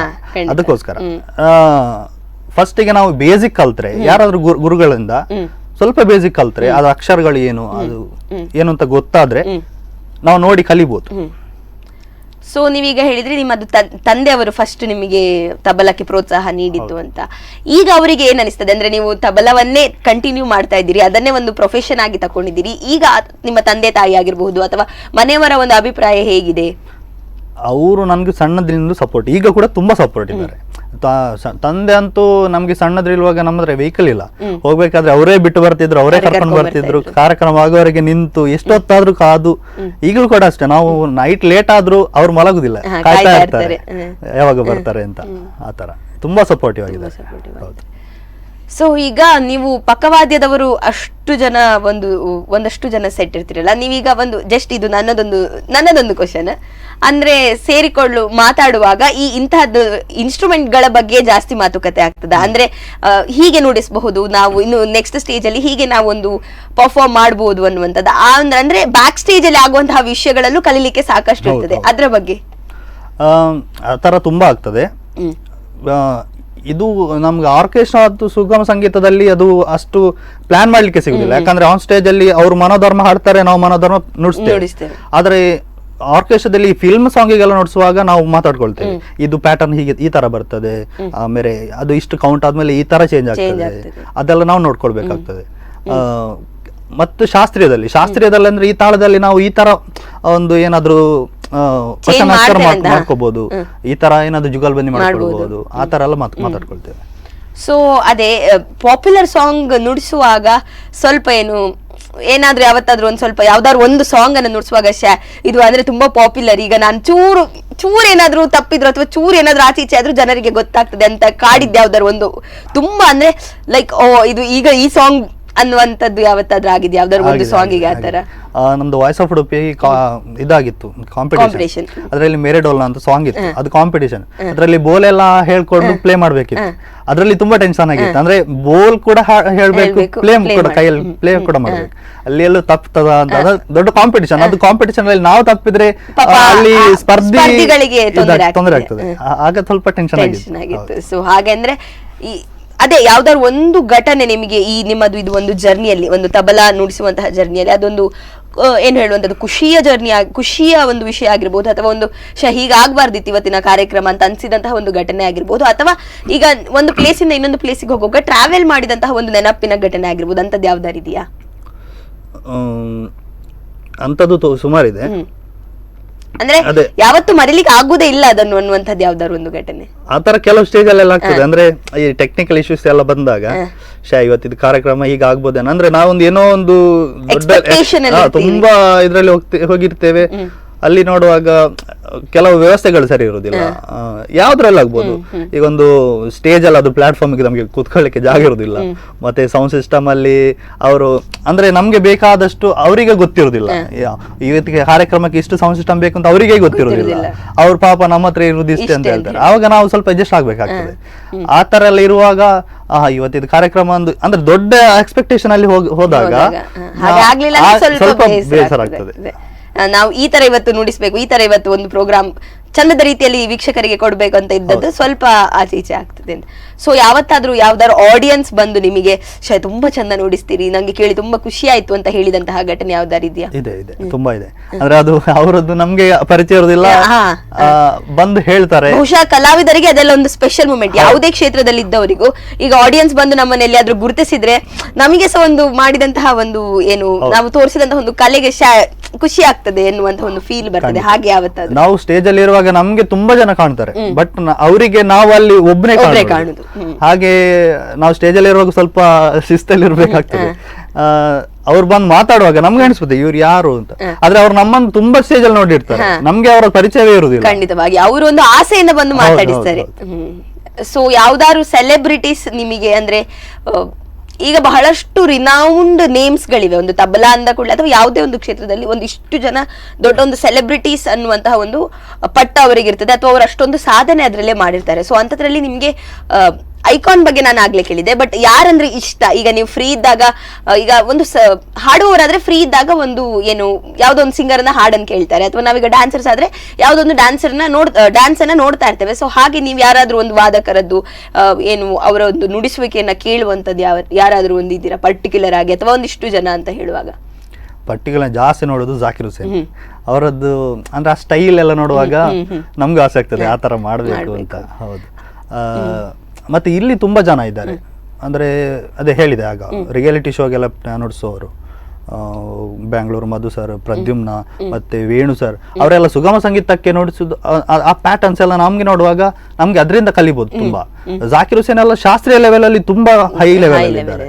ನಮ್ಗೆ ಅಂದ್ರೆ ನಾವು ಹೋಗುವಾಗ ಒಂದೊಂದು ಸ್ಟೆಪ್ ಮೇಲೆ ಹೋಗ್ಬೇಕು. ಅದಕ್ಕೋಸ್ಕರ ನಾವು ಇಲ್ಲಿಯವರನ್ನು ಸ್ವಲ್ಪ ನಮ್ಮ ಹಿರಿಯರನ್ನೆಲ್ಲ ನೋಡ್ಕೊಂಡು ಸ್ವಲ್ಪ ಕಲಿಯುವುದು ಹಾಗೆ. ಸೊ ಅಂದ್ರೆ ಯಾವತ್ತಾದ್ರೂ ನಿಮಗೆ ಇವರನ್ನ ಈಗ ಯಾರೋ ಒಬ್ರನ್ನ, ಈಗ ಕೆಲವರು ಚಲನಚಿತ್ರವನ್ನ ತುಂಬಾ ನೋಡುವವರಿಗೆ ಯಾವ್ದಾರಿಗೆ ಎಕ್ಸಾಂಪಲ್ ಒಬ್ರು ದರ್ಶನನ್ನ ಮೀಟ್ ಮಾಡ್ಲೇಬೇಕು, ಅಥವಾ ಒಂದು ಸುದೀಪನ್ನ ಮೀಟ್ ಮಾಡ್ಲೇಬೇಕು ಅಂತ ಆ ಒಂದು ಮೂಮೆಂಟ್ ಮೀಟ್ ಮಾಡಿದಾಗ ಒಂದು ಖುಷಿ ಆಗ್ತದಲ್ಲ, ಹಾಗೆ ನಿಮಗೆ ಯಾವತ್ತಾದ್ರೂ ಇಂಥವರನ್ನ ನಾನು ಮೀಟ್ ಮಾಡ್ಲೇಬೇಕು ಅಂತ ಒಂದು ನಿಮ್ಮ ತಬಲಾ ಒಂದು ಕ್ಷೇತ್ರದಲ್ಲಿ ಅನ್ಸಿದವರನ್ನ ಮೀಟ್ ಮಾಡಿ ಆಗ ಖುಷಿಯಾದಂತಹ ಒಂದು ಟೈಮ್ ಯಾವ್ದಾರು ಇದೆಯಾ? ನಂಗೆ ಮೀಟ್ ಮಾಡ್ಬೇಕಂತ ಆಪರ್ಚುನಿಟಿ ಇತ್ತು. ಜಾಕಿರ್ ಹುಸೇನ್ ಅವರು ಉಡುಪಿಗೆ ಬಂದಿದ್ರು, ಆದ್ರೆ ಆ ದಿವಸ ನಂಗೆ ಕಾರ್ಯಕ್ರಮ ಇತ್ತು, ನಂಗೆ ಹೋಗ್ಲಿಕ್ಕೆ ಆಗಲಿಲ್ಲ. ನಂಗೆ ತುಂಬಾ ಬೇಜಾರಾಯ್ತು, ಅಂದ್ರೆ ತುಂಬಾ ಬೇಜಾರಾಯ್ತು ಆ ದಿವಸ. ಸೊ ಹಾಗೆ ಇನ್ನೊಂದಿನ ಯಾವತ್ತಾದ್ರೂ ಅವರು ಖಂಡಿತವಾಗಿ ಸಿಗ್ಲಿ ಅನ್ನೋದು ನಮ್ಮ ಸ್ಪಂದನ ಕೂಡ ಒಂದು ಆಶಯ. ಸೊ ಹಾಗೆಲ್ಲ ಆದ್ರೆ ಒಂದು ಬಹಳಷ್ಟು ಬೇಸರ ಆಗ್ತದೆ. ಹಾಗೆ ಬಹಳಷ್ಟು ಕೆಲವು ಕಾರ್ಯಕ್ರಮಗಳಲ್ಲಿ ಸಹ ಆಗಿರಬಹುದು, ಅಂದ್ರೆ ಯಾರೋ ಒಬ್ರು ದೊಡ್ಡ ಸಿಂಗರ್ ಇವತ್ತು ಬರ್ತಾರೆ ಅಂತ ಇದ್ದು ಬಟ್ ಬೇರೆ ಯಾರೋ ಬಂದಿರ್ತಾರೆ. ಸೊ ಹಾಗೆಲ್ಲ ಆದದ್ದು ಏನಾದ್ರೂ ಇದೆಯಾ? ಹಾಗೆ ತುಂಬಾ ಆಗಿದೆ. ಅಂದ್ರೆ ಅವರದ್ದು ಕೆಲವು ಪರ್ಸನಲ್ ಪ್ರಾಬ್ಲಮ್ಸ್ ಎಲ್ಲ ಇರ್ತದೆ. ಹಾಗೆ ಅಂದ್ರೆ ಬರುವಾಗ ದಾರಿಯಲ್ಲಿ ಏನೋ ಕೆಲವು ಸಲ ಪ್ರಾಬ್ಲಮ್ಸ್ ಆಗ್ತದೆ. ಆ ಥರ ಎಲ್ಲ ಆಗಿ ತುಂಬಾ ಕಡೆ ಬರಲಿಲ್ಲ ಕೆಲವರು. ಆಗ ಕೆಲವು ಕಾರ್ಯಕ್ರಮದಲ್ಲಿ ಅವರೇ ಇಂಪಾರ್ಟೆಂಟ್ ಇರ್ತಾರೆ. ಅಂದ್ರೆ ಈಗ ಒಬ್ರು ಮೇನ್ ಸಿಂಗರ್ ಅಂದ್ರೆ ಅವರಿಂದಲೇ ಕಾರ್ಯಕ್ರಮ ಅದು ಲಿಫ್ಟ್ ಆಗ್ಬೇಕು.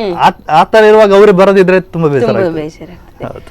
ಸೊ ಹಾಗೆ ಈಗ ಬಹಳಷ್ಟು ಜನರಿಗೆ ಈಗ ಕಲಿಬೇಕಂತ ಆಸೆ ಇರ್ಬೋದು. ಈಗ ನೋಡ್ತಾ ಇರುವಂತಹ ವೀಕ್ಷಕರಲ್ಲಿ ಬಹಳಷ್ಟು ಜನರಿಗೆ ತಬಲಾ ಕಲಿಬೇಕು ಅನ್ನುವಂತಹ ಆಸೆ ಇರ್ಬೋದು. ಸೊ ಅಂತವರಿಗೆ ಏನ್ ಹೇಳ್ತೀರಿ ನೀವು? ಅಂದ್ರೆ ಹೇಗೆ ನೀವು ಅದನ್ನೊಂದು ಸ್ಟಾರ್ಟ್ ಮಾಡ್ಬೋದು, ಅದಕ್ಕೊಂದು ಬೂಸ್ಟ್ ಕೊಡ್ಬೋದು ಅಂತ ಹೇಳ್ತೀರಿ? ಅಂದ್ರೆ ಅದು ಅವ್ರ ಇಂಟ್ರೆಸ್ಟ್ ಮೇಲೆ ಹೋಗ್ತದೆ. ಈಗ ಕೆಲವರಿಗೆ ಅವರ ಮನೆಯಲ್ಲೇ ವಾತಾವರಣ ಇರ್ತದೆ, ಅದೇ ನಮ್ ತರ ಭಜನೆ ಅದಿದೆಲ್ಲ ಇದ್ರೆ ಸ್ವಲ್ಪ ಅವರಿಗೆ ನೋಡಿ ಈ ತರ ನಂಗೂ ಕಲಿಬೇಕು ಅಂತ ಆಸೆ ಆಗುವವರು ತುಂಬಾ ಜನ ಇದ್ದಾರೆ. ಮತ್ತೆ ಕೆಲವರಿಗೆ ಈ ತರ ಹೊರಗಿಂದ ನೋಡಿ ನಾನು ಅವ್ರದ್ದು ಕಲಿಬೇಕು ಆ ತರ ಅಂತ. ಅವರಿಗೆ ಬೇಸಿಕ್ ಆಗಿ ಇದು ಬೇಕು, ಯಾವುದು ಶಾಸ್ತ್ರೀಯವಾಗಿ ಸ್ವಲ್ಪ ಕಲಿಬೇಕು, ಅವರು ಬೇಸಿಕ್ ಕಲಿಲೇಬೇಕು. ಆಮೇಲೆ ಅವರು ಸ್ವಲ್ಪ ಅವರದ್ದು ಮನೋಧರ್ಮ ಹೇಗೆ ಬೆಳೀತದೆ ಅದರ ಮೇಲೆ ಇಂಪ್ರೂವ್ ಮಾಡ್ಕೊಂಡು ಹೋಗ್ಬೋದು. ಸೊ ನಿಮಗೀಗ ನೀವು ಸಾಕಷ್ಟು ಆರ್ಕೆಸ್ಟ್ರಾಗಳಲ್ಲಿ ನುಡಿಸಿದ್ದೀರಿ, ಸಾಕಷ್ಟು ಅದೇ ಸುಗಮ ಸಂಗೀತಕ್ಕೂ ಕೂಡ ನುಡಿಸಿದ್ದೀರಿ.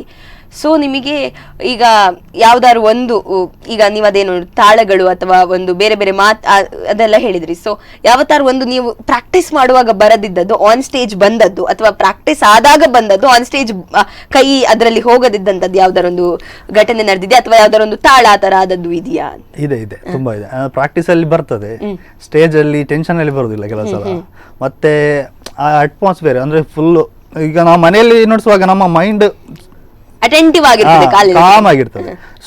ಸ್ಟೇಜ್ ಅಲ್ಲಿ ತುಂಬಾ ಟೆನ್ಷನ್ ಅಲ್ಲಿ ಇರ್ತೇವೆ, ಏನಾಗ್ತದೆ ಏನೋ ತಪ್ಪುತ್ತದೇನೋ ಆ ತರ ಬಂದು ಕೂಡಲೇ ತಪ್ಪುದು ಜಾಸ್ತಿ. ಹಾಗೆ 2-3 ಸಲ ಆಗಿದೆ. ಹೌದು. ಸೊ ಆಗ ನಿಮ್ಮ ಪಕ್ಕವಾದ್ಯದವರು ಸಪೋರ್ಟಿವ್ ತುಂಬಾ ಸಪೋರ್ಟ್ ಮಾಡ್ತಾರೆ. ಸೊ ಅದೇ ನೀವೀಗ ಬಹಳಷ್ಟು ವರ್ಷಗಳಿಂದ ನುಡಿಸ್ತಾ ಇದ್ದೀರಾ ಒಂದು ಪಕ್ಕವಾದ್ಯ ವಾದಕರಾಗಿ.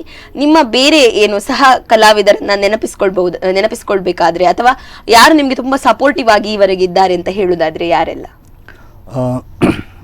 ನಮ್ಗೆ ತುಂಬಾ ಸಲ ಸಿಗುವವರು ಅಂದ್ರೆ, ನಾವು ತಬ್ಲಾ ಆರ್ಟಿಸ್ಟ್ ಅಂದ್ರೆ ತಬ್ಲಾ ಆರ್ಟಿಸ್ಟೇ ಒಂದು ಕಾರ್ಯಕ್ರಮದಲ್ಲಿ ಸಿಗುದಿಲ್ಲ. ನಮ್ಗೆ ಸಿಗುವವರು drummers, rhythm pad artist, keyboard artist, ಫ್ಲೂಟ್ನವರು, ಹಾಗೆಲ್ಲ ಬೇರೆ ಬೇರೆ ಆರ್ಟಿಸ್ಟ್ ಸಿಗ್ತಾರೆ. ನಮ್ಮದೇ ಕ್ಯಾಟಗರಿಯವರು ಸಿಗುದು ನಮ್ಗೆ ಕಡಿಮೆ. ಹಾಗೆ ನೋಡ್ಲಿಕ್ಕೆ ಹೋದ್ರೆ ನಾನು ಜಾಸ್ತಿ ಹೋಗುದು ಈಗ ಪ್ರಕಾಶ್ ಕಾರ್ಕಳ ಅವರ ಟೀಮ್ ಅಲ್ಲಿ ವಾಮನ್ ಬೈಲೂರ್ ಅಂತ ಇದ್ದಾರೆ ಡ್ರಮ್ಮರ್, ಮತ್ತೆ ಅರುಣ್ ಇದ್ದಾರೆ, ಮತ್ತೆ ನಮ್ಮ ಮಜಟಾಕೇಸ್ ಮೋಹನ್ ಸರ್ ಇದ್ದಾರೆ, ಆಮೇಲೆ ಪ್ರಕಾಶ್ ಕಾರ್ಕಳ ಅವರೆಲ್ಲ. ಈಗ ಅಂದ್ರೆ ನಮ್ದು ಅದೊಂದು ಟೀಮ್ ತರಾನೇ ಆಗ್ಬಿಟ್ಟಿದೆ, ಪರ್ಮನೆಂಟ್ ಟೀಮ್ ತರ ಆಗ್ಬಿಟ್ಟಿದೆ. ಹಾಗೆ ಅವ್ರ ಜೊತೆ ಸ್ವಲ್ಪ ಬಾಂಡಿಂಗ್ ಜಾಸ್ತಿ ಆಗಿದೆ. ಅಂದ್ರೆ ಒಬ್ರಿಲ್ಲಾದ್ರೂ ಇನ್ನೊಬ್ರಿಗೆ ಇವತ್ತು ಇರ್ಬೇಕು ಪ್ರೋಗ್ರಾಮಿಗೆ ಅಂತ ಅನ್ಸುವಾಗ. ಅಲ್ಲ, ಅದು ನಮ್ಗೆ ಬುಕ್ ಮಾಡಿದ ಕೂಡಲೇ ನಮ್ಗೆ ನಮ್ಮ ತಲೆಯಲ್ಲಿ ಬರೋ ಇದೇ ಟೀಮ್. ಸೊ ಹಾಗೆ ಮತ್ತೆ ಯಾವತ್ತಾದ್ರೂ ಅಂದ್ರೆ ನಿಮಗೆ ಎಮರ್ಜೆನ್ಸಿ ಆಗಿ ಇದು ಒಂದು ನನ್ಗೆ ಗೊತ್ತಾಗ್ತಿಲ್ಲ ಅಂತ ನೀವು ಗುರುಗಳನ್ನ ಹೊರತುಪಡಿಸಿ ಯಾರನ್ನಾದ್ರೂ ಈಗ ಇಮಿಡಿಯೇಟ್ಲಿ ಕಾಂಟ್ಯಾಕ್ಟ್ ಮಾಡ್ಬೇಕು ಅಂತಂದ್ರೆ ಯಾರನ್ನ ಮಾಡ್ತೀರಿ? ಅಂದ್ರೆ ಈಗ ತಬಲದ ವಿಷಯವಾಗಿ ತುಂಬಾ ಹೆಲ್ಪ್ ಮಾಡ್ತಾರೆ ನಿಮಗೆ, ಒಂದು ಇಮಿಡಿಯೇಟ್ ಆಗಿ ಏನಾದ್ರು ಬೇಕು ಅಂತಂದ್ರೆ ನಾಲೆಡ್ಜ್ ಬಗ್ಗೆ. ಸೊ ಯಾರಿದ್ದಾರೆ? ನಮ್ಗೆ ಗುರುಗಳನ್ನ ಬಿಟ್ಟು ನಾನು ಇಷ್ಟವರೆಗೆ ಹೋಗ್ಲಿಲ್ಲ. ಅವ್ರು ಯಾವ್ದು ಏನ್ ಕೇಳಿದ್ರು ಇಲ್ಲ ಅಂತ ಹೇಳುದಿಲ್ಲ. ಅವ್ರು ಎಷ್ಟೇ ಬ್ಯುಸಿ ಇದ್ರು ಕಾಲ್ ರಿಸೀವ್ ಮಾಡ್ತಾರೆ, ಹೇಳ್ತಾರೆ, ಏನೇ ಟಿಪ್ಸ್ ಬೇಕಾದ್ರೂ ಕೊಡ್ತಾರೆ. ಆ ತರ ಅದೇ ನಾನು ಈಗ ಹೇಳಿದ್ದಲ್ಲ, ಬೇರೆ ಪಕ್ಕವಾದ್ಯ ನಮ್ದು ರಿದಮ್ ಆರ್ಟಿಸ್ಟ್ ಅವರೆಲ್ಲ ಇದ್ದಾರೆ, ಅವರ ಸ್ವಲ್ಪ ನಾವು ಕೇಳ್ಬೋದು ಕ್ವಶನ್, ಈ ತರ ಡೌಟ್ಸ್ ಎಲ್ಲ ಇದ್ರೆ ಕೇಳಿರೋ ಖಂಡಿತ ಹೇಳ್ತಾರೆ. ಸೊ ಈಗ ನೀವು ಏನು 10-12 ವರ್ಷಗಳಿಂದ ಕಲಿತಿದ್ದೀರಿ, ಈಗ ಇತ್ತೀಚೆಗೆ ಕಲಿಸ್ಲಿಕ್ಕೆ ಕೂಡ ಆರಂಭ ಮಾಡಿದ್ದೀರಿ. ಸೊ ನಿಮ್ಮ ಕ್ಲಾಸ್ಗಳ ಬಗ್ಗೆ ಹೇಳಿ, ಎಲ್ಲಿ ನಡೀತಾ ಇದೆ, ಹೇಗೆ ವಿದ್ಯಾರ್ಥಿಗಳು ಜಾಯಿನ್ ಆಗ್ತಾ ಇದ್ದಾರೆ ಅನ್ನೋದ್ರ ಬಗ್ಗೆ. ನಮ್ಮ ಸೋಹಾನಿ ಸಂಗೀತ ಕೇಂದ್ರ ಅಂತ ಮಲ್ಪೆಯಲ್ಲಿ ಬೇಸಿಕ್ ಕ್ಲಾಸ್ ಮಾಡ್ತಿದ್ದೇನೆ ಅಷ್ಟೇ. ಅಂದ್ರೆ ತುಂಬಾ ಹೈ ಲೆವೆಲ್, ಅಂದ್ರೆ ಹೈ ಸ್ಟ್ಯಾಂಡರ್ಡ್ ಅಲ್ಲದೆ ಮಕ್ಕಳಿಗೆ ಬೇಸಿಕ್ ಆಗಿ. ಹೌದು, ಈ ಭಜನೆಗೆಲ್ಲ ನುಡಿಸುವವರಿಗೆ ಅಲ್ಲ, ಸುಗಮ ಸಂಗೀತ ಕೂಡ ನುಡಿಸಬಹುದು, ಅಲ್ಲಿವರೆಗೆ ರೆಡಿ ಮಾಡ್ಬೋದು ಮಕ್ಕಳನ್ನ. ಹಾಗೆ ಬೇಸಿಕ್ ಸ್ವಲ್ಪ ಕಲಿಸ್ತಾ ಇದ್ದೇನೆ ಈಗ. ಮತ್ತೆ ಮಧ್ವನಗರದಲ್ಲಿ ಕ್ಲಾಸ್ ಮಾಡ್ತಾ ಇದ್ದೇನೆ. ಸೊ ಅಲ್ಲಿ ಎಷ್ಟು ವಿದ್ಯಾರ್ಥಿಗಳಿದ್ದಾರೆ? ಅಂದ್ರೆ ನಿಮಗೆ ಬಹುಶಃ ಒಂದು ಕಡೆಯಿಂದ ಇನ್ನೊಂದು ಕಡೆ 2 ಕಡೆ ಕ್ಲಾಸ್ ಓಪನ್ ಮಾಡ್ಬೇಕಂದ್ರೆ ವಿದ್ಯಾರ್ಥಿಗಳು ಬಹಳಷ್ಟು ಅಪೇಕ್ಷೆ ಇಟ್ಟಾಗ ಮಾತ್ರ ನಮ್ಗೆ ಅಲ್ಲಿ ಆರಂಭ ಮಾಡ್ಬೇಕು ಅಂತ ಅನ್ನಿಸ್ತದೆ. ಅಂದ್ರೆ ಅಲ್ಲಿ ನಮ್ಗೆ ಇದು ಸೋಹಾನಿ ಮಲ್ಪೆಯಲ್ಲಿ ಅವರಾಗಿ ಬರ್ತಾರೆ, ಇಲ್ಲಿ ಹಾಗೆಲ್ಲ ಒಂದು 5-6 ಜನ ಬನ್ನಿ ನೀವೇ ಕಲ್ಸಿ ಅಂತ ಹೇಳಿ ಅವ್ರ ಇಂಟ್ರೆಸ್ಟ್ ಅಲ್ಲಿ ಅವ್ರು ಕಲೀಲಿಕ್ಕೆ. ಹೌದು ಹೌದು. ಇಲ್ಲಿ ಹಾಗೆಲ್ಲ, ಇಲ್ಲಿ ಬಂದು ಯಾರು ಕೂಡ ಜಾಯ್ನ್ ಆಗ ಅಲ್ಲಿ. ಅಂದ್ರೆ ಅಲ್ಲಿ ಒಂದು ಇದಿದೆ, ಸಂಘ ಇದೆ, ವಿಶ್ವಕರ್ಮ ಸಂಘ. ಅದು ಅಲ್ಲಿ ಒಂದು 5-6 ಜನ ಇದ್ದಾರೆ, ಇಂಟ್ರೆಸ್ಟ್ ಜಾಯ್ನ್ ಆಗಿ ನಿಮ್ಮನ್ನ ಕಲಿಸ್ತಾ ಇದ್ದಾರೆ. ಸೊ ಹಾಗೆ ಪ್ರಜ್ವಲ್ ಆಚಾರ್ಯ ಅವರ ತಬಲಾ ವಾದನದ ಒಂದು ಕಲಾ ಬದುಕಿನ ಬಗ್ಗೆ ಇನ್ನಷ್ಟು ಮಾತನಾಡ್ಲಿಕ್ಕಿದೆ. ಸೊ ಅದಕ್ಕಿಂತ ಮುಂಚೆ ಒಂದು ಪುಟ್ಟ ವಿರಾಮ.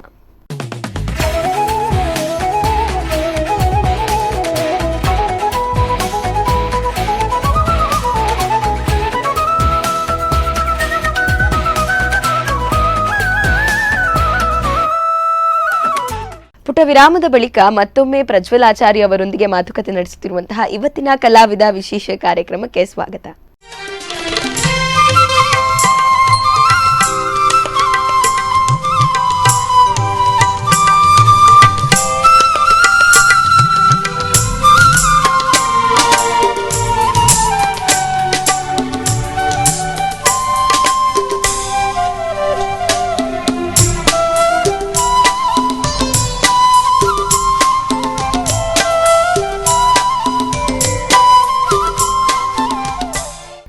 ಸೊ ಹಾಗೆ ನಿಮಗೀಗ ನೀವು ಕಲ್ತದಕ್ಕೂ ನೀವು ಕಲಿಸುವಾಗಲೂ ಏನು ಅಂದ್ರೆ ಹೇಗೆ ಫೀಲ್ ಆಗ್ತದೆ, ಅಥವಾ ಏನು ಒಂದು ಕಲಿಯುವಾಗಲೂ ಕಲ್ತದ್ದು ಬಹಳಷ್ಟು ಕಲಿಸುವಾಗಲೂ ಕಲ್ತದ್ದು ಬಹಳಷ್ಟು ಇರಬಹುದು.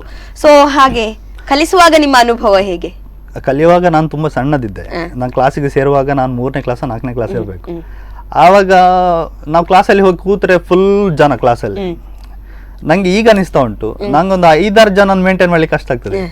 ಆಗ ಗುರುಗಳ ಪರಿಸ್ಥಿತಿ ಹೇಗಿರ್ಬೋದು. ಆದ್ರೆ ಒಬ್ರು ಕೂಡ ಆಗ ಮಾತಾಡ್ತಾನೆ ಇರ್ತಾರೆ, ಕ್ಲಾಸ್ ಮಾಡ್ಲಿಕ್ಕೆ ಬಿಡುದಿಲ್ಲ. ಆತರ ಎಲ್ಲ ಇರುವಾಗ ತುಂಬಾ ಕಷ್ಟ ಆಗ್ತದೆ.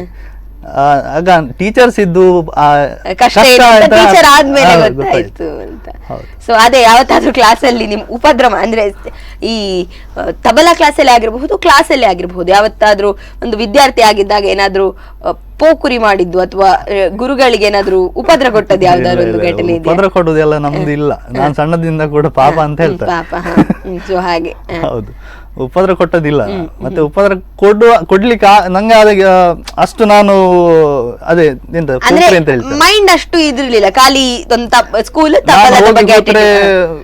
ಸ್ಕೂಲಲ್ಲಿ ಕೂಡ ಅಷ್ಟೇ, ಅವ್ನು ಯಾಕೆ ಮಾತಾಡುದಿಲ್ಲ, ಅವ್ನು ಯಾಕೆ ನೆಗಾಡುದಿಲ್ಲ ಅಂತ ಹೇಳ್ತೀನಿ ಟೀಚರ್ಸ್ ಎಲ್ಲ. ಮನೆಯಲ್ಲಿದ್ದೆ, ಆದ್ರೆ ಸ್ಕೂಲಲ್ಲಿ ಎಲ್ಲ ಬೇರೆಯವರ ಎದುರಿಗೆ ಸ್ವಲ್ಪ ತರ ಮತ್ತೆ ಈಗ ಕೆಲವರಿಗೆ ಕ್ಲಾಸಲ್ಲೇ ಆಗಿರ್ಬಹುದು ಒಂದು ಹವ್ಯಾಸ ಇರ್ತದೆ, ಬೆಂಚ್ ಟೇಬಲ್ ಮೇಲೆಲ್ಲ ಬಡ್ದು ಒಂದು ಇದ್ ಮಾಡುವಂತದ್ದು. ನೀವು ತಬಲಾ ವಾದಕರೇ, ಸೊ ನೀವು ಕ್ಲಾಸಲ್ಲಿ ಹೇಗೆ ಒಂದು ಕೈಯೆಲ್ಲ ಕಟ್ಟಿ ಅಂದ್ರೆ ಸುಮ್ಮನೆ ಏನು ಮಾಡದೆ ಹೇಗೆ ಕೂತ್ಕೊಳ್ತಾ ಇಲ್ಲ? ಇಲ್ಲ, ಮಾಡದೆ ಕೂತ್ಕೊಂಡದಿಲ್ಲ. ನಾನು ಆಗ ಕ್ಲಾಸಲ್ಲೆಲ್ಲ ಲೀಡರ್ಸ್ ಅಂತ ಮಾಡ್ತಿದ್ದೆ ಪ್ರೈಮರಿ ಸ್ಕೂಲಲ್ಲಿ. ಒಬ್ಬ ಕ್ಲಾಸ್ ಲೀಡರ್. ನಂದು ಕಂಪ್ಲೇಂಟ್ ಯಾವಾಗ್ಲೂ ಅವ ಡೆಸ್ಕ್ ಬಡಿತಾನೆ ಅಂತ, ಟೀಚರ್ಸ್ ಮಾಡಿಕೊಂಡು ಬಡಿತಾನೆ. ಹೌದು, ಯಾವಾಗ್ಲೂ ನೋಡಿದ್ದು ಅವ ಕರ್ಕರಿ ಮಾಡ್ತಾನೆ, ಓದ್ಲಿಕ್ಕೆ ಬಿಡುದಿಲ್ಲ, ಡೆಸ್ಕ್ ಬಡಿತಾ ಇರ್ತಾನೆ. ಮಾತಾಡುದಂತ ನಂಗೆ ಇಷ್ಟವರೆಗೆ ಜಾಸ್ತಿ ಕಂಪ್ಲೇಂಟ್ ಬರುದಿಲ್ಲ, ಬರೀ ಡೆಸ್ಕ್ ಬಡಿತಾನೆ, ಇದೇ ಏನಾದ್ರು ಬಡಿತಾ ಇರ್ತಾನೆ, ಕಂಪಾಸ್ ಬಾಕ್ಸ್ ಬಡಿತಾ ಇರ್ತಾನೆ, ಅಂತದ್ದೇ ಎಲ್ಲ ಕಂಪ್ಲೇಂಟ್. ಹೌದು, ಶಬ್ದ ಮಾಡ್ತಾ ಇರ್ತಾನೆ ಅಂತ ಅಷ್ಟೇ. ಸೊ ಈಗ ನೀವು ತಬಲಾ ನುಡಿಸ್ತೀರಿ, ತಬಲಾದಲ್ಲಿ ಅಂದ್ರೆ ಸಾಮಾನ್ಯವಾಗಿ ವೀಕ್ಷಕರಿಗೆ ಸಹ ಆಗಿರ್ಬೋದು, ಈಗ ನನಗೂ ಕೂಡ ಆ ಎರಡು ಇರುವಂತದ್ದು ಏನು, ಅದ್ರ ಬಗ್ಗೆ ಸ್ವಲ್ಪ ಹೇಳಿ. ನಮ್ಗೆ ಅಷ್ಟು ಗೊತ್ತಿರ್ಲಿಕ್ಕಿಲ್ಲ, ಸೊ ಅದ್ರ ಬಗ್ಗೆ ಹೇಳಿ. ತಬಲಾ ಅಂದ್ರೆ ಅದು ನಮ್ಮ ಹಿಂದೂಸ್ತಾನಿ ಶಾಸ್ತ್ರೀಯ ವಾದ್ಯ, ಅದು ಲಯವಾದ್ಯ. ಅದರಲ್ಲಿ 2 ಪಾರ್ಟ್ ಬರ್ತದೆ, ಲೆಫ್ಟ್ ಅಂಡ್ ರೈಟ್. ಅದ್ರಲ್ಲಿ ಲೆಫ್ಟ್ ಅಲ್ಲಿ ಡಗ್ಗಾ ಅಂತ ಹೇಳ್ತಾರೆ. ಅದನ್ನ ಅಲ್ಯೂಮಿನಿಯಂ, ಸ್ಟೀಲ್ ಅಥವಾ ಹಿತ್ತಾಳೆ, ತಾಮ್ರ ತುಂಬಾ ಇದರಲ್ಲಿ ಬರ್ತದೆ. ಅದು ರೈಟ್ ಇದ್ದು ತಬ್ಲಾ, ಅದಕ್ಕೆ ತಬ್ಲಾ ಅಂತಾನೆ ಹೇಳ್ತಾರೆ. ಅದು ಮರದ್ದು ಬರೋದು, ಅದಕ್ಕೆ ಮುಚ್ಚಿಗೆಲ್ಲ ಆಡಿದ್ದು ಮುಚ್ಚಿಗೆಲ್ಲ ಹಾಕಿ ತಯಾರು ಮಾಡ್ತಾರೆ. ಅದ್ರ ಮುಚ್ಚಿಗೆನೆಲ್ಲ ಕಳಸ ಯಾವಾಗಲೂ ಮರದ್ದೇ ಬರ್ತದೆ. ಮರ ನಮ್ಗೆ ಯಾವ್ದು ಬೇಕೋ ಆತರ. ಹೌದು, ಇದು ಕೂಡ ಅಷ್ಟೇ. ಇದು ನಮ್ಗೆ ವೆಯ್ಟ್ ಜಾಸ್ತಿ ಇದ್ದಷ್ಟು ಅದರದ್ದು ನಾದ ಜಾಸ್ತಿ. ಅಂದ್ರೆ ಹೆಚ್ಚಿನವರಿಗೆ ತಾಮ್ರದ್ದೇ ಯೂಸ್ ಮಾಡ್ತಾರೆ. ನಮ್ಗೆ ಲೈಟ್ ವೇಟ್ ಬೇಕಾದ್ರೆ ಸ್ಟೀಲ್ ಎಲ್ಲ ಯೂಸ್ ಮಾಡ್ಬೋದು, ಸ್ವಲ್ಪ ಲೈಟ್ ವೇಟ್ ಬರ್ತದೆ. ಅದು ಅಷ್ಟು ನಾದ ಚೆನ್ನಾಗಿ ಬರ್ತದೆ, ಆದ್ರೆ ಇದ್ರಷ್ಟು ವೆಯ್ಟ್ ಬರುದಿಲ್ಲ. ಅಂದ್ರೆ ಏನ್ ಹೇಳ್ತಾರೆ, ಆ ಬೇಸ್ ಎಲ್ಲ ಅಷ್ಟು ಕೇಳುದಿಲ್ಲ. ಸೊ ಹಾಗೆ ಈಗ ತಬಲಾ ಈಗ ಯಾವುದೇ ಕಲಾವಿದರಿಗೆ ಅವರ ಒಂದು ಇನ್ಸ್ಟ್ರೂಮೆಂಟ್ ಆದ್ರೆ ಅವರ ಒಂದು ಇನ್ಸ್ಟ್ರೂಮೆಂಟ್, ಈಗ ಡ್ಯಾನ್ಸರ್ಸ್ಗೆ ಅವರೊಂದು ಡ್ರೆಸ್, ಅಥವಾ ಸಿಂಗರ್ಸ್ಗೆ ಅವರದೊಂದು ಏನು ಒಂದು ಅವ್ರು ಬರ್ದಿಟ್ಕೊಳ್ಳುವಂತ ಪುಸ್ತಕ, ಅದೆಲ್ಲ ಬಹಳಷ್ಟು ಒಂದು ಪ್ರೀತಿ. ನಿಮಗೆ ನಿಮ್ಮ ತಬಲದ ಮೇಲೆ ಎಷ್ಟು ಪ್ರೀತಿ, ಅಂದ್ರೆ ಹೇಗೆ ನೋಡ್ಕೊಳ್ತೀರಾ? ಒಂದು ಸಣ್ಣ ಮಗುವನ್ನ ನೋಡ್ಕೊಂಡು ಹಾಗೆ ಅದಕ್ಕೆ ಆರೈಕೆ ಮಾಡ್ತೀರಾ? ಖಂಡಿತ. ಅದಕ್ಕೆ ಎಷ್ಟು ಆರೈಕೆ ಮಾಡಿದ್ರು ಸಾಕಾಗುದಿಲ್ಲ. ಅಂದ್ರೆ ಈಗ ವೆದರಿಗೆ ನಾವು ತುಂಬಾ ಜಾಗ್ರತೆ ಮಾಡ್ಬೇಕು. ಅಂದ್ರೆ ನಮ್ಗೆ ಈ ಚಳಿ ಸೀಸನ್ ಅಲ್ಲೆಲ್ಲ ಒಂದೊಂದು ಸೀಸನ್ಗೆ 3-4 ಮುಚ್ಚಿಗೆ ಹೋಗ್ತದೆ. ಇದರಲ್ಲಿ ನಾವು ಅದಕ್ಕೆ ಬಟ್ಟೆ ಮುಚ್ಚಿಡುದು ಅಥವಾ ಅದಕ್ಕೆ ಕವರ್ ಮಾಡುದು, ಅದೆಲ್ಲ ತುಂಬಾ ಇಂಪಾರ್ಟೆಂಟ್. ಹೌದು, ನಾವು ಮಗುಕ್ಕಿಂತ ಹೆಚ್ಚಾಗಿ ನೋಡ್ಕೊಳ್ಬೇಕಾಗ್ತದೆ. ಸೊ ನಿಮಗೆ ಸಣ್ಣದಿರುವಾಗ ಬಹುಶಃ ತಂದೆ ತಾಯಿಯರು ತಬಲ ತಗ್ಸಿಕೊಟ್ಟಿರಬಹುದು, ಬಟ್ ನೀವೇ ತಬಲದಲ್ಲೇ ಒಂದು ಹೆಸರು ಮಾಡಿ ತಬಲವನ್ನೇ ನುಡಿಸಿ ಮುಂದೆ ನೀವೇ ಒಂದು ತಬಲ ಪರ್ಚೇಸ್ ಮಾಡಿದ್ದಿದ್ಯಾ? ಅದ್ರಿಂದ ಹೇಗೆ ಖುಷಿ ಆಯ್ತು ನಿಮಗೆ ಪರ್ಚೇಸ್ ಮಾಡಿದಾಗ? ಹೌದು, ಫಸ್ಟ್ ಟೈಮ್ ನಂಗೆ ಅಪ್ಪ ತೆಗ್ಸಿಕೊಟ್ಟದ್ದು ಅಲ್ಯೂಮಿನಿಯಂ ಡಗ್ಗ ತಬಲ. ಆ ಸೆಟ್ ಅದು ಆಗ ಅದ್ರದ್ದು ವ್ಯಾಲ್ಯೂ ಗೊತ್ತಿಲ್ಲ, ಮತ್ತೆ ನಾನೇ ದುಡ್ದು ತಕೊಂಡಲ್ಲ. ಆ ತಬಲ ಈಗಲೂ ಇದೆ ನನ್ನ ಹತ್ರ, ನಾನೀಗ ಯೂಸ್ ಮಾಡೋದು ಅದನ್ನೇ. ಅದರ ಮೇಲೆ ತುಂಬಾ ನಮ್ಗೆ ಆಸೆ ಜಾಸ್ತಿ. ಆಸೆ, ಪ್ರೀತಿ ಹೌದು. ಜಾಸ್ತಿ. ಅಂದ್ರೆ ನಮ್ಮದೊಂದು first ತುಂಬಾ ಫಸ್ಟ್ ತಬಲ ಮತ್ತೆ ನಾನು ಈಗಲೂ ಕೂಡ ಅದನ್ನೇ ನುಡಿಸ್ತಿದ್ದೇನೆ ಅಂತ ಅದೊಂದು ಹೆಮ್ಮೆ ಇದೆ. ಹಾಗೆ ಸೊ ಅದೇ ನಿಮ್ಮ ತಂದೆ ಆಗಿರಬಹುದು, ತಾಯಿ ಆಗಿರಬಹುದು, ಬಹುಶಃ ಅವರನ್ನು ನಿಮ್ಮನ್ನು ಹೇಗೆ ಗುರುತಿಸ್ತಾರೆ ಒಂದು ಕಲಾವಿದ ಅಂತ, ಅವರನ್ನು ಕೂಡ ನೀವು ಅವರ ತಂದೆ ಅಲ್ವಾ, ಅವರ ತಾಯಿ ಅಲ್ವಾ ಅಂತ ಗುರುತಿಸಿದ್ದು ಬಹಳಷ್ಟು ಕಡೆ ಆಗಿರಬಹುದು. ಸೊ ಆಗ ಅವರ ರಿಯಾಕ್ಷನ್ ಹೇಗಿದೆ, ಅದನ್ನು ಬಂದು ನಿಮ್ಮ ಹತ್ರ ಹೀಗೆ ಹೇಳಿದ್ರು ಅಂತ ಖುಷಿಯಲ್ಲಿ ಹೇಳ್ತಾರಾ ಹೇಗೆ? ಹೌದು, ಹೇಳಿದ್ದಾರೆ ತುಂಬಾ. ಅಂದ್ರೆ ನಮ್ದು ಕುಟುಂಬದ ತುಂಬಾ ದೊಡ್ಡದು. ಯಾವ್ದಾದ್ರು ಫಂಕ್ಷನ್ಗೆ ಹೋದ ಕೂಡಲೇ ನನ್ಕಿಂತಲೂ ತಂದೆಯವರದ್ದು ಪರಿಚಯ ಜಾಸ್ತಿ. ಆದ್ರೆ ನಿಮ್ಮ ಮಗ ಮೊನ್ನೆ ಅಲ್ಲಿದ್ದ, ಇಲ್ಲಿದ್ದ, ಅಲ್ಲಿ ನುಡಿಸ್ತಿದ್ದ ಹೇಳುವಾಗ ಅವರಿಗೆ ಖುಷಿ ಆಗ್ತದೆ, ನಾವು ಕಲಿಸಿದ್ದನ್ನು ಒಂದು ಸಾರ್ಥಕ ಮಾಡಿದ ಅನ್ನುವ ಹಾಗೆ. ನೀವೀಗ ಸಾಕಷ್ಟು ವರ್ಷಗಳಿಂದ ತಬಲವನ್ನ ಕಲಿತಾ ಇದ್ದೀರಿ. ನೀವು ಗುರುಗಳ ಬಳಿ ಕಲಿಯುವಾಗ ಯಾವತ್ತಾದ್ರೂ ಅವರು ಹೇಳಿಕೊಟ್ಟದ್ದು ಒಂದು ತಾಳ ನಿಮಗೆ ಕಷ್ಟ ಅಂತ ಅನ್ಸಿದೆ, ಇಲ್ಲ ನಂಗೆ ಆಗುದಿಲ್ಲ, ನಾನು ಬಿಟ್ಟು ಬಿಡ್ತೇನೆ ಅನ್ನುವಂತಹ ಒಂದು ಭಾವನೆ, ಇದು ತುಂಬಾ ಕಷ್ಟ ಆಗ್ತದೆ ನನಗೆ ಮುಂದೆ ತಕೊಂಡೋಗ್ಲಿಕ್ಕೆ ಆಗುದಿಲ್ಲ ಅಂತ ಅನ್ಸಿದ್ ಯಾವತ್ತಾದ್ರೂ ಇದೆಯಾ? ಅನ್ಸಿದ್ದಿದೆ. ಅಂದ್ರೆ ನಮ್ದು ಪ್ರಾಕ್ಟೀಸ್ ಕಡಿಮೆ ಆದ ಕೂಡಲೇ ನಾವು ಹಾಗೆ ಅನ್ಸುದು, ಅಯ್ಯೋ ಕೈ ತಿರುಗುದಿಲ್ಲ, ಎಂತ ಮಾಡುದು, ನಾಳೆ ಕ್ಲಾಸಿಗೆ ಹೋಗ್ಬೇಕಲ್ಲ ಅಂತ. ಆತರ ಕೆಲವು ಕ್ಲಾಸ್ ಬಂಕ್ ಮಾಡಿದ್ದು ಕೂಡ ಇದೆ.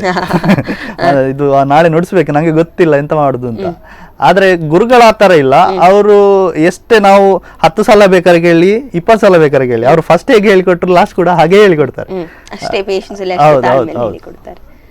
ಸೊ ಹಾಗೆ ಅಂದ್ರೆ ಒಂದು ದಿನ ಯಾವತ್ತಾದ್ರೂ ಇಲ್ಲ ಇನ್ನು ನನ್ಗೆ ತಬಲ ಆಗುದೇ ಇಲ್ಲ ಅಂತ ನಿಮ್ಗೆ ಅನ್ಸಿದ ದಿನ, ಮತ್ತು ಈಗ ನೀವೇನಾದ್ರೂ ಇಷ್ಟೊಂದು ಸಾಧನೆ ಮಾಡಿದ್ಮೇಲೆ ಅಥವಾ ಇಷ್ಟೊಂದು ಕಾರ್ಯಕ್ರಮಗಳಿಗೆ ನುಡಿಸಿ ಜನರು ಇಷ್ಟೊಂದು ನಿಮ್ಗೆ ಗುರುತಿಸುವಾಗ ನಾನು ಅವತ್ತು ಬಿಟ್ಟಿದ್ರೆ ಬಿಟ್ಟು ಹೋಗ್ತಿತ್ತಲ್ಲ ಅಂತ ಅನ್ಸಿದ್ಯಾ ಯಾವತ್ತಿದ್ರು? ಇದೆಯಾ ಹಾಗೆ ಆಗದಿದ್ದದ್ದು ಒಳ್ಳೇದಾಯ್ತು ಅನ್ನುವಾಗ?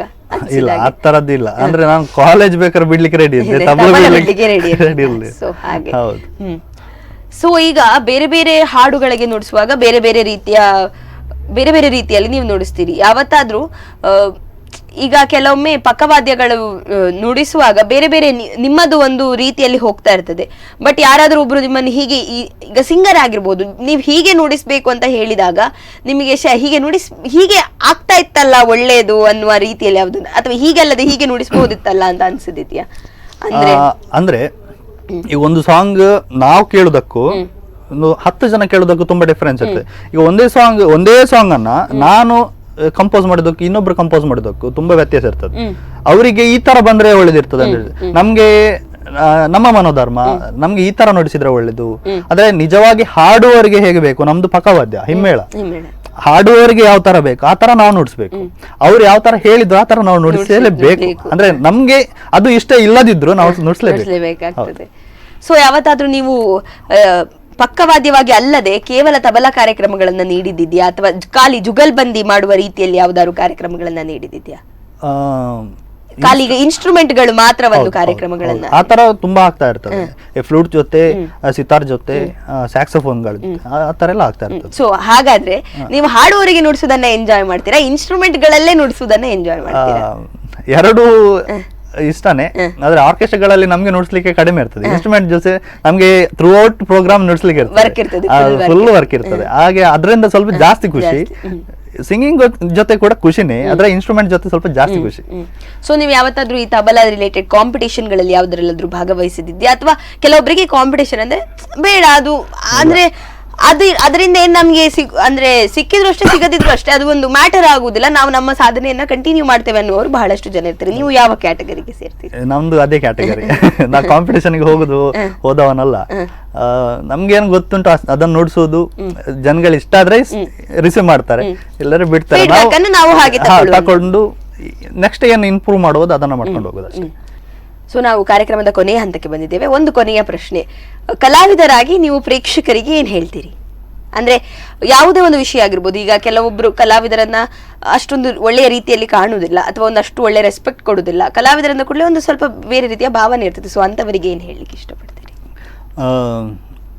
ಅಂತವರಿಗೆ ಅಂದ್ರೆ ಕಲಾವಿದ್ರು ಅವ್ರು ಕೂಡ ಒಂದು ಫ್ಯಾಮಿಲಿ ಅವರಿಗೆಲ್ಲ ಇರ್ತದೆ, ಅವರಿಗೊಂದು ಟೆನ್ಷನ್ ಇರ್ತದೆ, ಅವರಿಗೂ ಕೂಡ ಸಾಲಗಳೆಲ್ಲ ಇರ್ತದೆ. ಬ್ಯಾಕ್ ಸ್ಟೇಜ್ ಗೆ ಬಂದ ಕೂಡಲೇ ಅವರಿಗೆ ಅದೆಲ್ಲ ನೆನಪಾಗ್ತದೆ ಆನ್ ಸ್ಟೇಜ್ ಅಲ್ಲಿ. ಆ ತರ ನೋಡುವಾಗ ಕೆಲವರಿಗೆ ಅಂದ್ರೆ ಕಲಾವಿದ್ರು ಅಂದ್ರೆ ವೆಲ್ ಸೆಟ್ಲ್ಡ್ ಅವರು, ಅವರಿಗೆ ಟೆನ್ಷನ್ ಇರುವುದಿಲ್ಲ ಅಂತ ಆ ತರ ಎಲ್ಲ ಮೈಂಡ್ ಸೆಟ್ ಇರ್ಬೋದೇನೋ. ನಂಗೆ ನಾನು ಕೆಲವರು ನೋಡಿದ ಮಟ್ಟಿಗೆ ನಮಗೂ ಕೂಡ ತುಂಬಾ ಟೆನ್ಷನ್ಗಳೆಲ್ಲ ಇರ್ತವೆ. ಆ ತರ ನೋಡ್ಬೇಕಾದ್ರೆ ಸ್ವಲ್ಪ ಸಪೋರ್ಟ್ ಜಾಸ್ತಿ ಮಾಡಿ ಕಲಾವಿದರಿಗೆ. ಕಲಾವಿದರು ಕೂಡ ಸ್ವಲ್ಪ ಒಳ್ಳೆ ರೀತಿಯಲ್ಲಿ ಬದುಕಲಿ ಇನ್ನು ಮುಂದೆ, ಕಾರ್ಯಕ್ರಮಗಳೇ ಸ್ವಲ್ಪ ಜಾಸ್ತಿ ಆಗ್ಲಿ. ಅಂದ್ರೆ ಇಷ್ಟವರೆಗೆ ನಮ್ಗೆ ತುಂಬಾ ಕಷ್ಟ ಆಯ್ತು, ಕೊರೋನಾ ಟೈಮ್ ಬಹಳಷ್ಟು ಪೆಟ್ಟು ಬಿದ್ದಿದೆ, ಒಂದು ಇಡೀ ಒಟ್ಟಾರೆಯಾಗಿ ಕಲಾಕ್ಷೇತ್ರಕ್ಕೆ ಬಹಳಷ್ಟು ಪೆಟ್ಟು ಬಿದ್ದಿದೆ. ಅಂದ್ರೆ ಇದು ಯಾವುದೇ ಆಗ್ಲಿ ಮ್ಯೂಸಿಕ್ ಕಾನ್ಸರ್ಟ್ ಲಾಸ್ಟ್ಗೆ ಬರುದು, ಎಲ್ಲ ಆದ್ಮೇಲೆ ಇನ್ನು ಮ್ಯೂಸಿಕ್ ಬೇಕಾ ಬೇಡವಾ ಅಂತ ಯಾವ್ದೊಂದು ಕಾರ್ಯಕ್ರಮದಲ್ಲಿ ಆಗ್ಲಿ ಎಲ್ಲೇ ಆಗ್ಲಿ ಕೆಲವು ಜನಗಳಿದ್ದಾರೆ ಅವರಿಗೆ ಮ್ಯೂಸಿಕ್ ಇಂಪಾರ್ಟೆಂಟ್, ಅದಾದ್ಮೇಲೆ ಬೇರೆ ಕಾರ್ಯಕ್ರಮಗಳು. ಕೆಲವರಿಗೆ ಹಾಗಲ್ಲ. ಈಗ ಒಂದು ಸಭಾ ಕಾರ್ಯಕ್ರಮ ಇದ್ರೆ ಜನ ಸೇರಿಸ್ಲಿಕ್ಕೋಸ್ಕರ ಸಾಂಸ್ಕೃತಿಕ ಕಾರ್ಯಕ್ರಮ ಮಾಡ್ತಾರೆ. ಹಾಗೆ ಆಗುವಂತದ್ದು ಸ್ವಲ್ಪ ಕಡಿಮೆ ಆಗ್ಬೇಕು, ಇದರ ಬಗ್ಗೆ ಸ್ವಲ್ಪ ಒಲವು ಜಾಸ್ತಿ ಮೂಡಬೇಕು, ಕಲಾವಿದರ ಬಗ್ಗೆ ಒಂದು ಒಳ್ಳೆ ಭಾವನೆ ಮೂಡಬೇಕು ಅನ್ನೋದು ನಿಮ್ಮ ಆಶಯ. ಸ್ವಲ್ಪ ಜಾಸ್ತಿ ಕಾರ್ಯಕ್ರಮಗಳೆಲ್ಲ ಸ್ವಲ್ಪ ನಡೀಲಿ, ಎಲ್ಲರೂ ಸಪೋರ್ಟ್ ಮಾಡ್ಲಿ ಅಂತ. Okay sir, okay, thank you. ಕಾರ್ಯಕ್ರಮಕ್ಕೆ ಬಂದದಕ್ಕೆ ಬಹಳಷ್ಟು ಧನ್ಯವಾದಗಳು. ಹೀಗೆ ನಿಮ್ಮ ಈ ಒಂದು ಕಲಾವಿದನಾಗಿ ತಬಲಾ ವಾದಕನಾಗಿ ಸಾಕ್ತಾ ಇರುವಂತಹ ಜರ್ನಿ ಇನ್ನಷ್ಟು ಸುಂದರವಾಗಿ ಮುಂದೆ ಹೋಗ್ಲಿ, ಇನ್ನಷ್ಟು ಬಹಳಷ್ಟು ಸಾಧನೆಯನ್ನ ಮಾಡಿ ಬಹಳಷ್ಟು ವಿದ್ಯಾರ್ಥಿಗಳಿಗೆ ಪ್ರೋತ್ಸಾಹ ನೀಡಿ ನೀವು ಕೂಡ ಅಂತ ಹೇಳ್ತಾ ಕಾರ್ಯಕ್ರಮಕ್ಕೆ ಬಂದದಕ್ಕೆ ಧನ್ಯವಾದಗಳು.